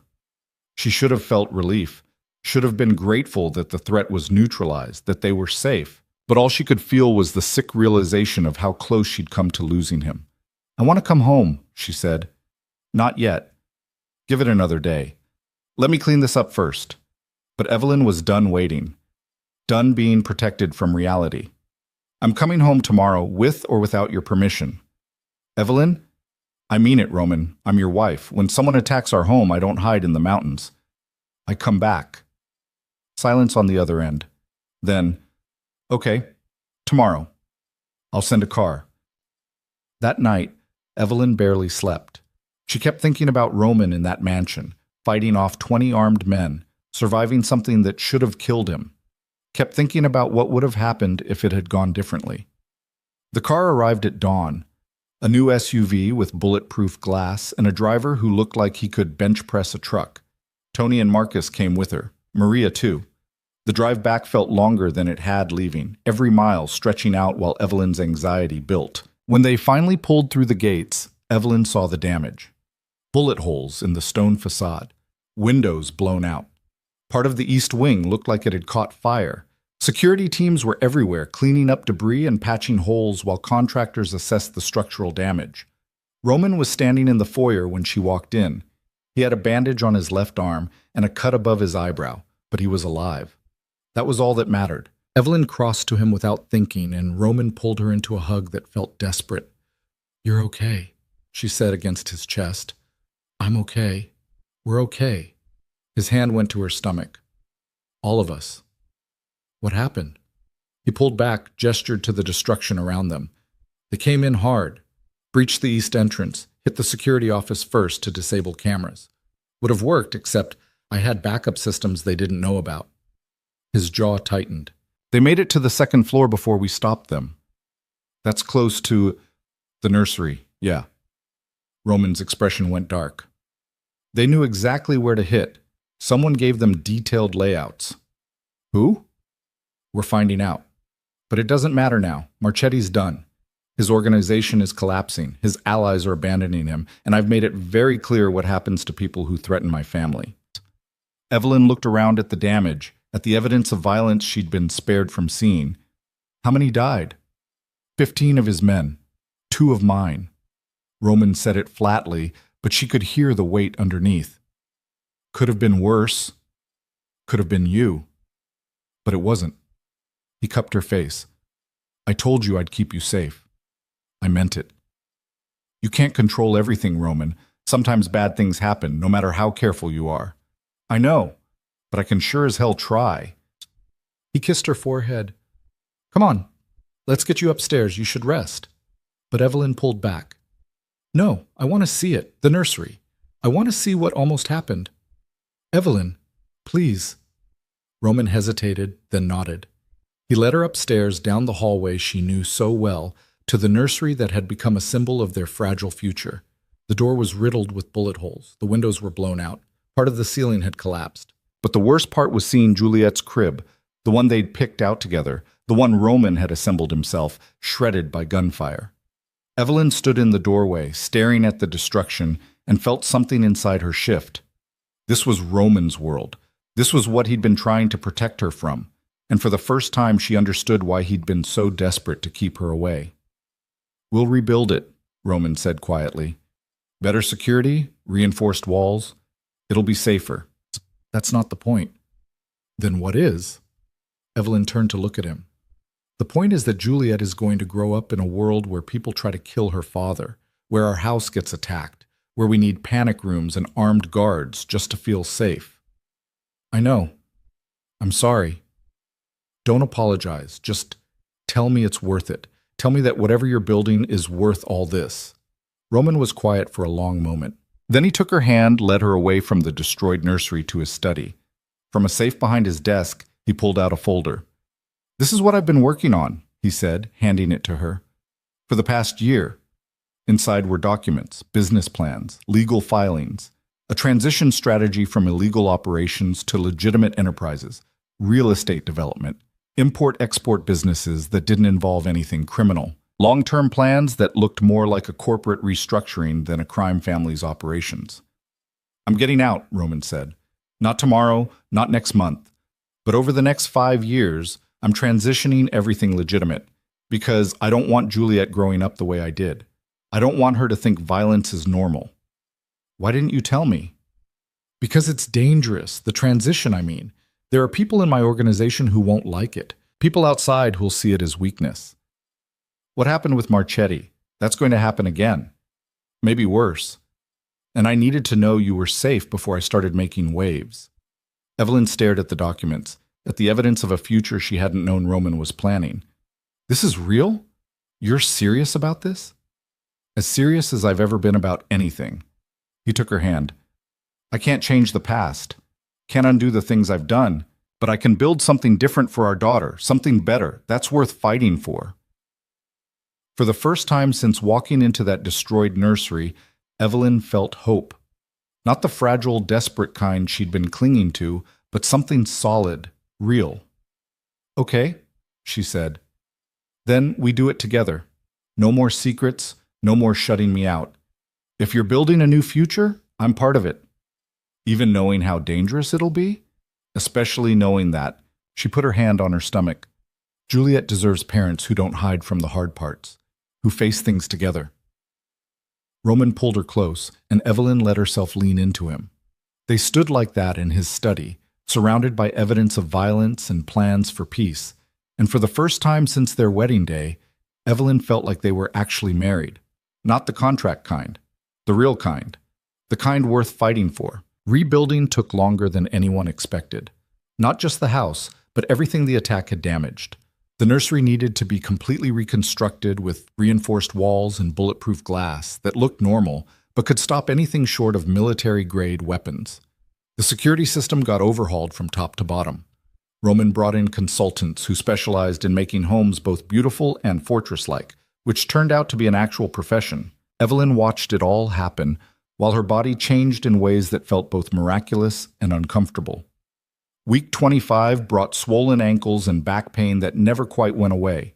Week 27 brought heartburn so bad she couldn't lie flat. Week 30 brought the realization that Juliet was running out of room and apparently decided to express her displeasure by kicking Evelyn's ribs at 3 in the morning. "She's got your temper," Roman said one night, hand on Evelyn's stomach, feeling their daughter wage war against her internal organs. "She's got your stubbornness. Normal babies sleep at night." "Who says she's not sleeping? Maybe this is just how she sleeps. Active." Evelyn groaned as Juliet landed a particularly solid kick. "Your daughter is going to be a kickboxer." "My daughter," Roman repeated and smiled. He'd been doing that more lately, smiling, laughing, being something other than the cold, controlled man she'd married. "I like the sound of that. Even at 3 a.m. when she's using my bladder as a soccer ball? Especially then." They'd moved into a guest suite while their bedroom was being repaired, and Roman had stopped pretending they needed separate rooms. He'd never actually said they were sharing a bed now, just started showing up at night and not leaving. Evelyn hadn't questioned it. Some things were better left unexamined. The transition Roman had showed her, the plan to go legitimate, was happening faster than she'd expected. He'd started selling off the criminal enterprises piece by piece, reinvesting the money into legal businesses, import-export companies, real estate development, a chain of restaurants that actually served food instead of laundering money. It was complicated and dangerous and exactly the kind of thing that could get him killed if he wasn't careful. But Roman was being careful. More than that, he was being smart. Instead of just walking away and creating a power vacuum, he was making deals, giving territory to allies in exchange for support during the transition, buying out rivals who might have caused problems, turning enemies into partners with the kind of business acumen that reminded Evelyn he hadn't built an empire by being stupid. "How much longer?" she asked one night at dinner. They'd started eating together every night now, not just Fridays. "Until what?" "Until you're completely out. Until we're just a normal family running normal businesses." Roman considered this. 2 years if everything goes smoothly. 5 if it doesn't. There are some operations I can't just shut down without causing wars. Those take time to transition. But it's really happening. It's really happening. He reached across the table, took her hand. "For Juliet. And for you. For you too. You deserve a life that isn't constantly under threat." "I don't know if I deserve anything, but I'm taking it anyway." It was maybe the most honest thing he'd ever said to her. Roman didn't believe he deserved peace or happiness or a normal life, but he was fighting for it regardless. Not because he thought he'd earned it, but because he refused to let his daughter grow up in the same violence that had shaped him. That took courage, the kind Evelyn was learning to recognize and respect. Week 32, Doctor. Reeves started doing twice-weekly checkups. Juliet was measuring big, in the 70th percentile for weight, and Evelyn's blood pressure was creeping up in ways that made the doctor frown. "Not dangerous yet," he said, "but we're watching it. If it gets worse, we might need to consider early delivery." "How early?" Roman asked. He'd been at every appointment since the attack, standing beside Evelyn and asking detailed questions like he was preparing for a board meeting, 37 weeks minimum, earlier if there are complications. "But let's not borrow trouble. Mrs. Valenti is young and healthy. We just need to monitor closely." Monitoring meant more appointments, more tests, more time spent being examined like a science project. Evelyn was so tired of doctors and schedules and being told what she could and couldn't do. Her whole pregnancy had been controlled and managed, and she was starting to resent it. "I want to go for a walk," she told Roman after one particularly frustrating appointment. "A real walk, not around the property with guards hovering. I want to go into town, look at shops, feel normal for 5 minutes." "Your blood pressure is fine. Dr. Reeves said I can have normal activity. Walking is normal activity." Roman looked like he wanted to argue, but something in Evelyn's expression must have convinced him this wasn't a fight he'd win. "Okay, but I'm coming with you, and so is security." "I can live with that." They went the next day, just to the small town 15 minutes away, but to Evelyn it felt like an adventure. They walked down Main Street looking at antique shops and cafes, Roman's hand on her lower back and 2 guards trailing at a discreet distance. People stared, probably recognizing Roman, definitely noticing the very pregnant woman waddling beside him, but no one approached. "You doing okay?" Roman asked when Evelyn stopped to catch her breath outside a bookstore. "Yeah, just heavy." She put a hand on her stomach, Juliet sitting on everything important. "You want to sit down? There's a cafe across the street." They got coffee, decaf for Evelyn, which she hated but accepted, and sat by the window watching small-town life happen. An old couple walking a dog, a teenager on a skateboard, a mother with a stroller trying to wrangle a toddler who wanted to look at everything. "That'll be us in a year," Evelyn said, nodding toward the frazzled mother. "Except with better security." Roman: "What?"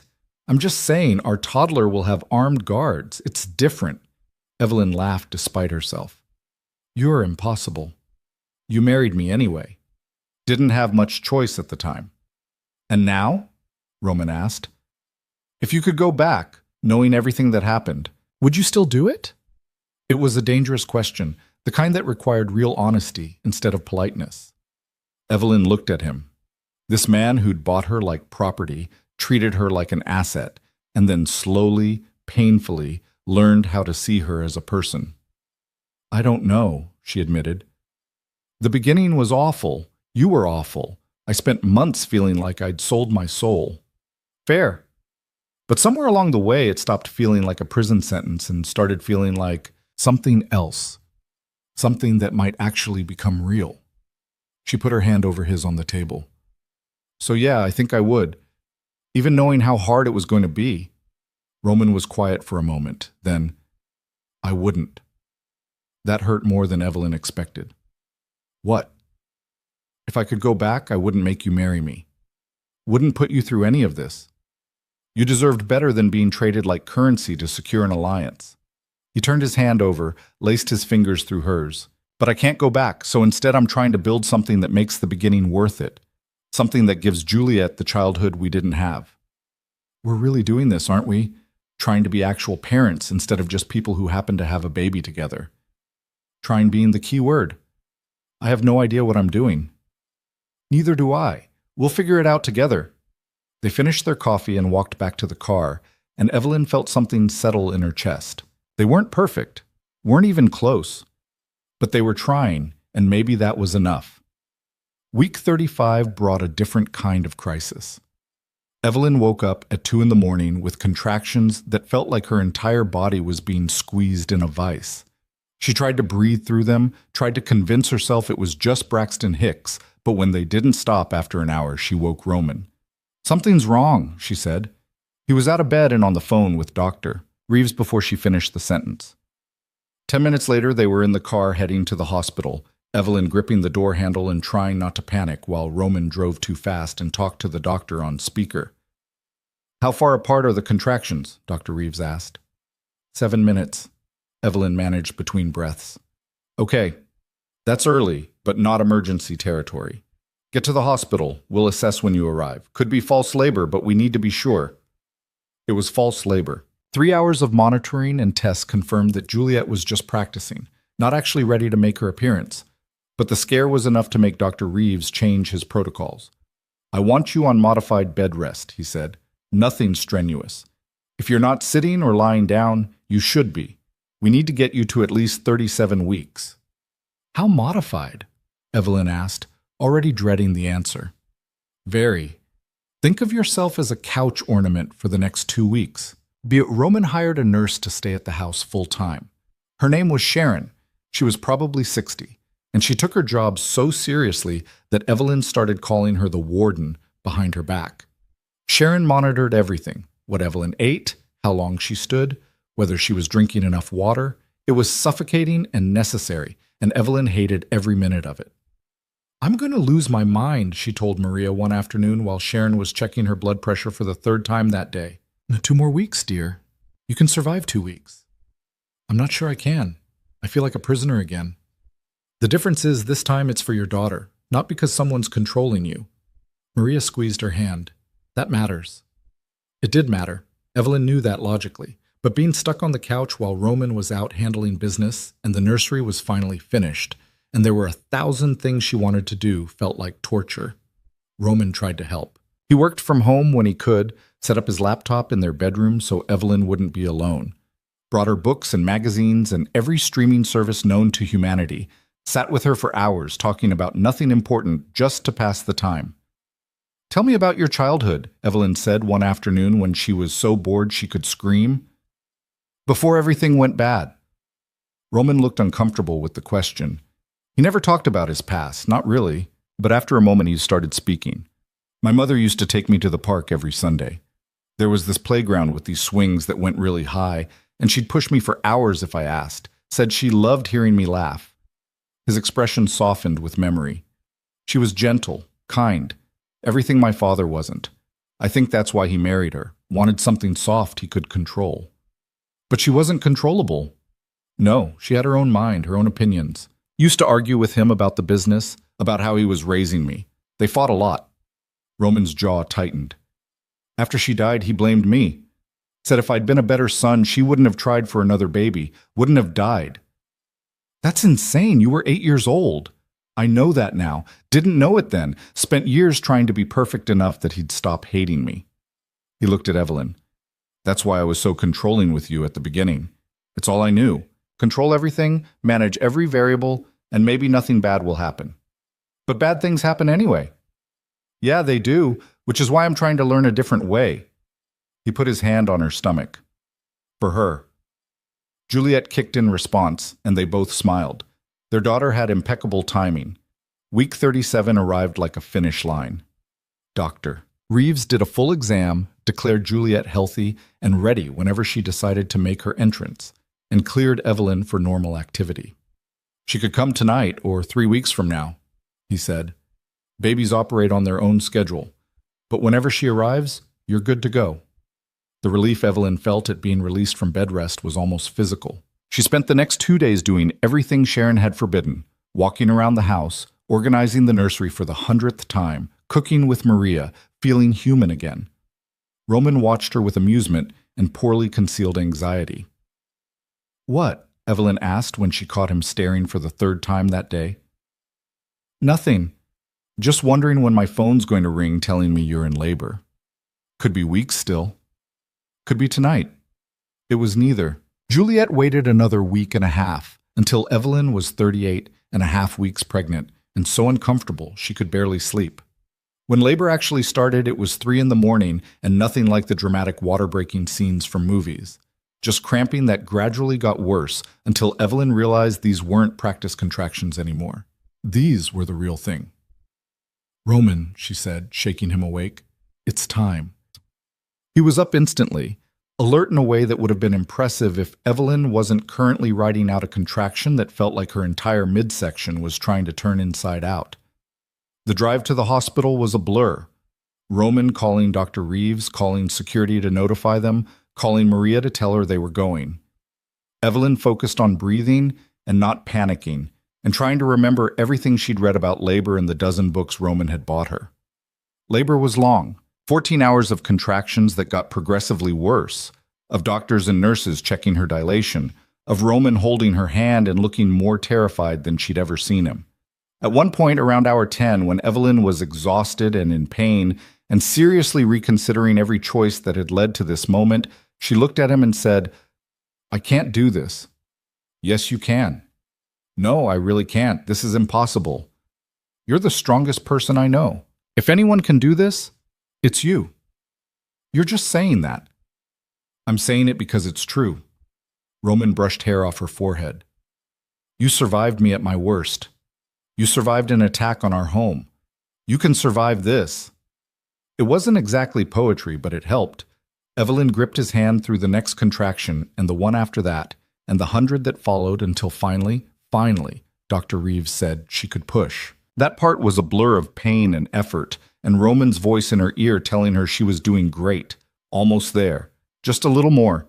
And then suddenly there was crying, not hers, though she was crying too, and a nurse was putting a tiny, screaming, perfect person on her chest. Juliette Marie Valenti entered the world at 6:43 p.m., weighing 7 pounds 9 ounces, with a full head of dark hair and her father's eyes and lungs that worked extremely well based on how loudly she was protesting this whole being-born situation.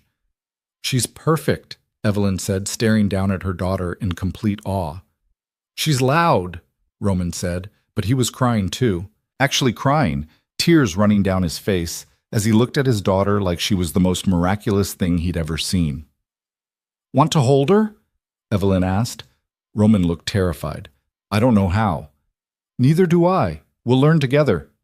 The nurse showed him how to support Juliette's head, and Roman took his daughter with the kind of careful reverence usually reserved for religious artifacts. He stared at her like he couldn't quite believe she was real, and Juliette stopped crying long enough to stare back with unfocused, newborn eyes. Hi, baby girl, Roman said softly. I'm your dad. I know I'm going to mess this up sometimes, but I promise I'm going to try really hard not to. And your mom, she's going to be amazing at this. You're so lucky you got her. Evelyn was crying again, couldn't seem to stop, not from sadness, but from the overwhelming reality of what they'd created, this tiny person who was half her, half Roman, and entirely their responsibility.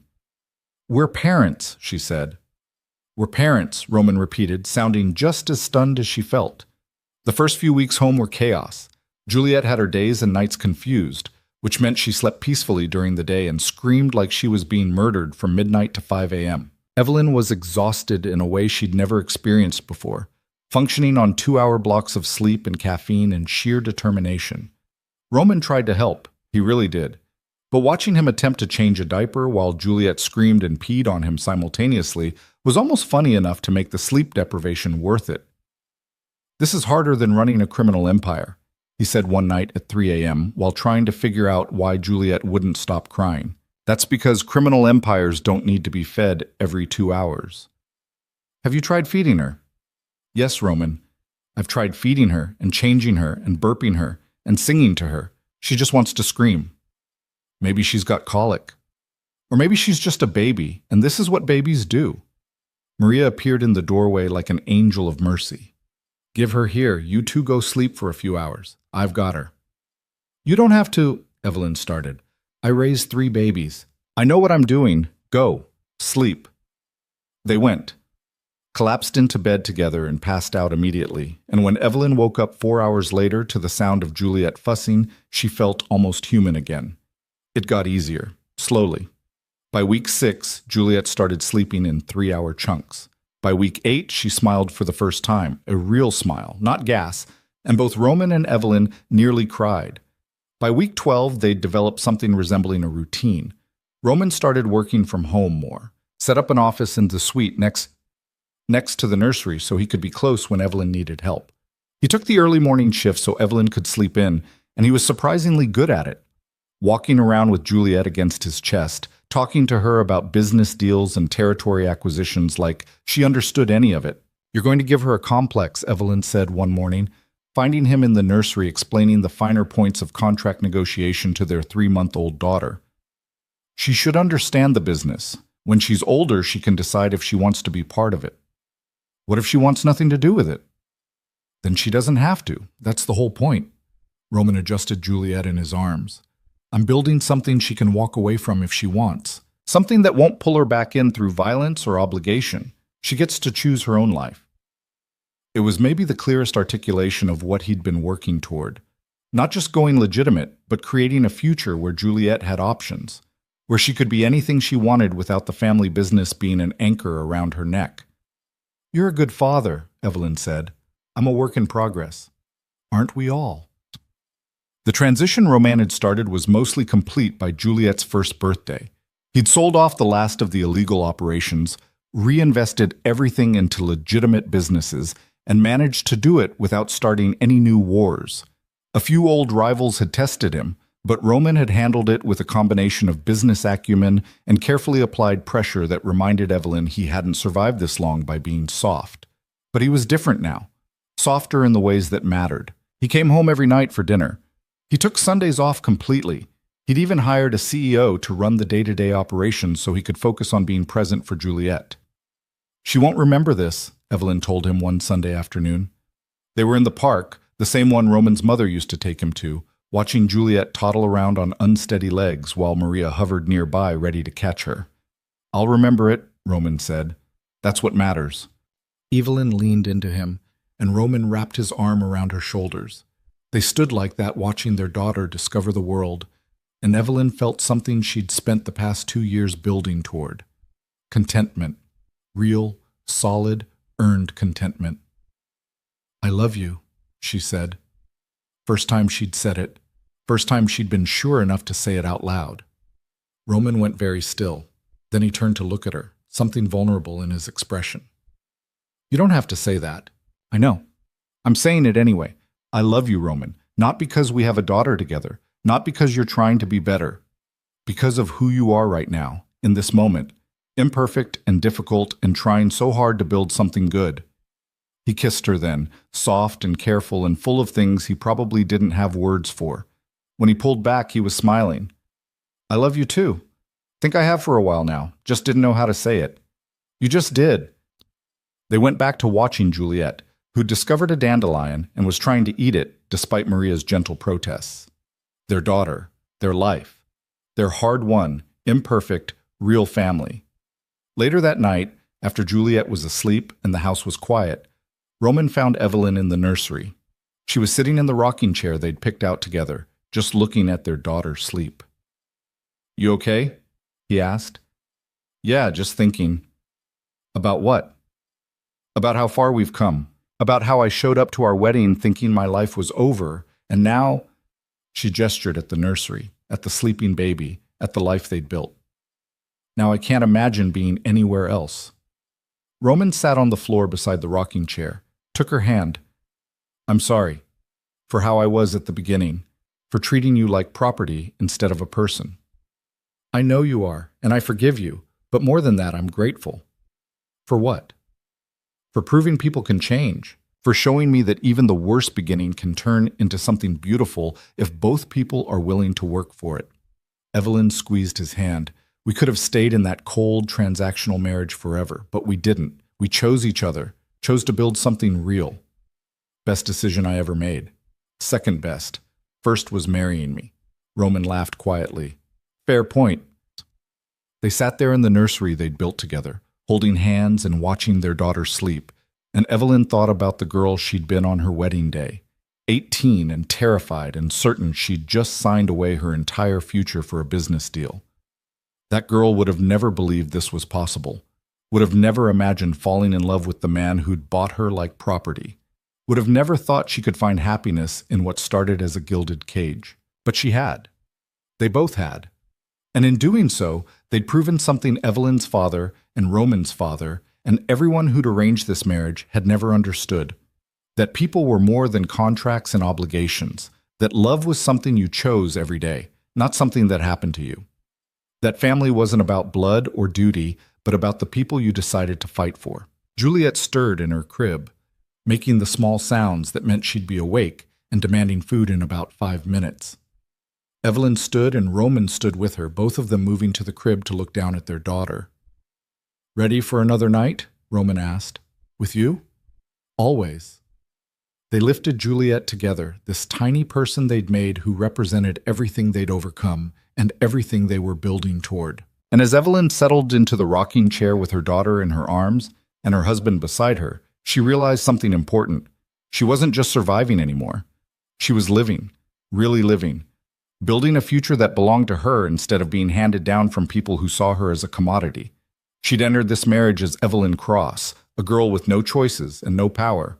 She'd become Evelyn Valenti, a woman who'd learned to claim her own life, a mother, a wife, a partner to a man who'd learned to see her as an equal instead of an asset. The gilded cage she'd walked into on her wedding day had become something else entirely. Not a prison, but a home. Not a transaction, but a family. Not an ending, but a beginning. And standing in that nursery with everything she'd fought for surrounding her, Evelyn finally understood what freedom actually meant. Not the absence of obligation or duty, but the power to choose who you wanted to be despite them. She chose this. All of it. The imperfect husband who was learning how to love. The daughter who would grow up knowing she was wanted, not obligated. The life they were building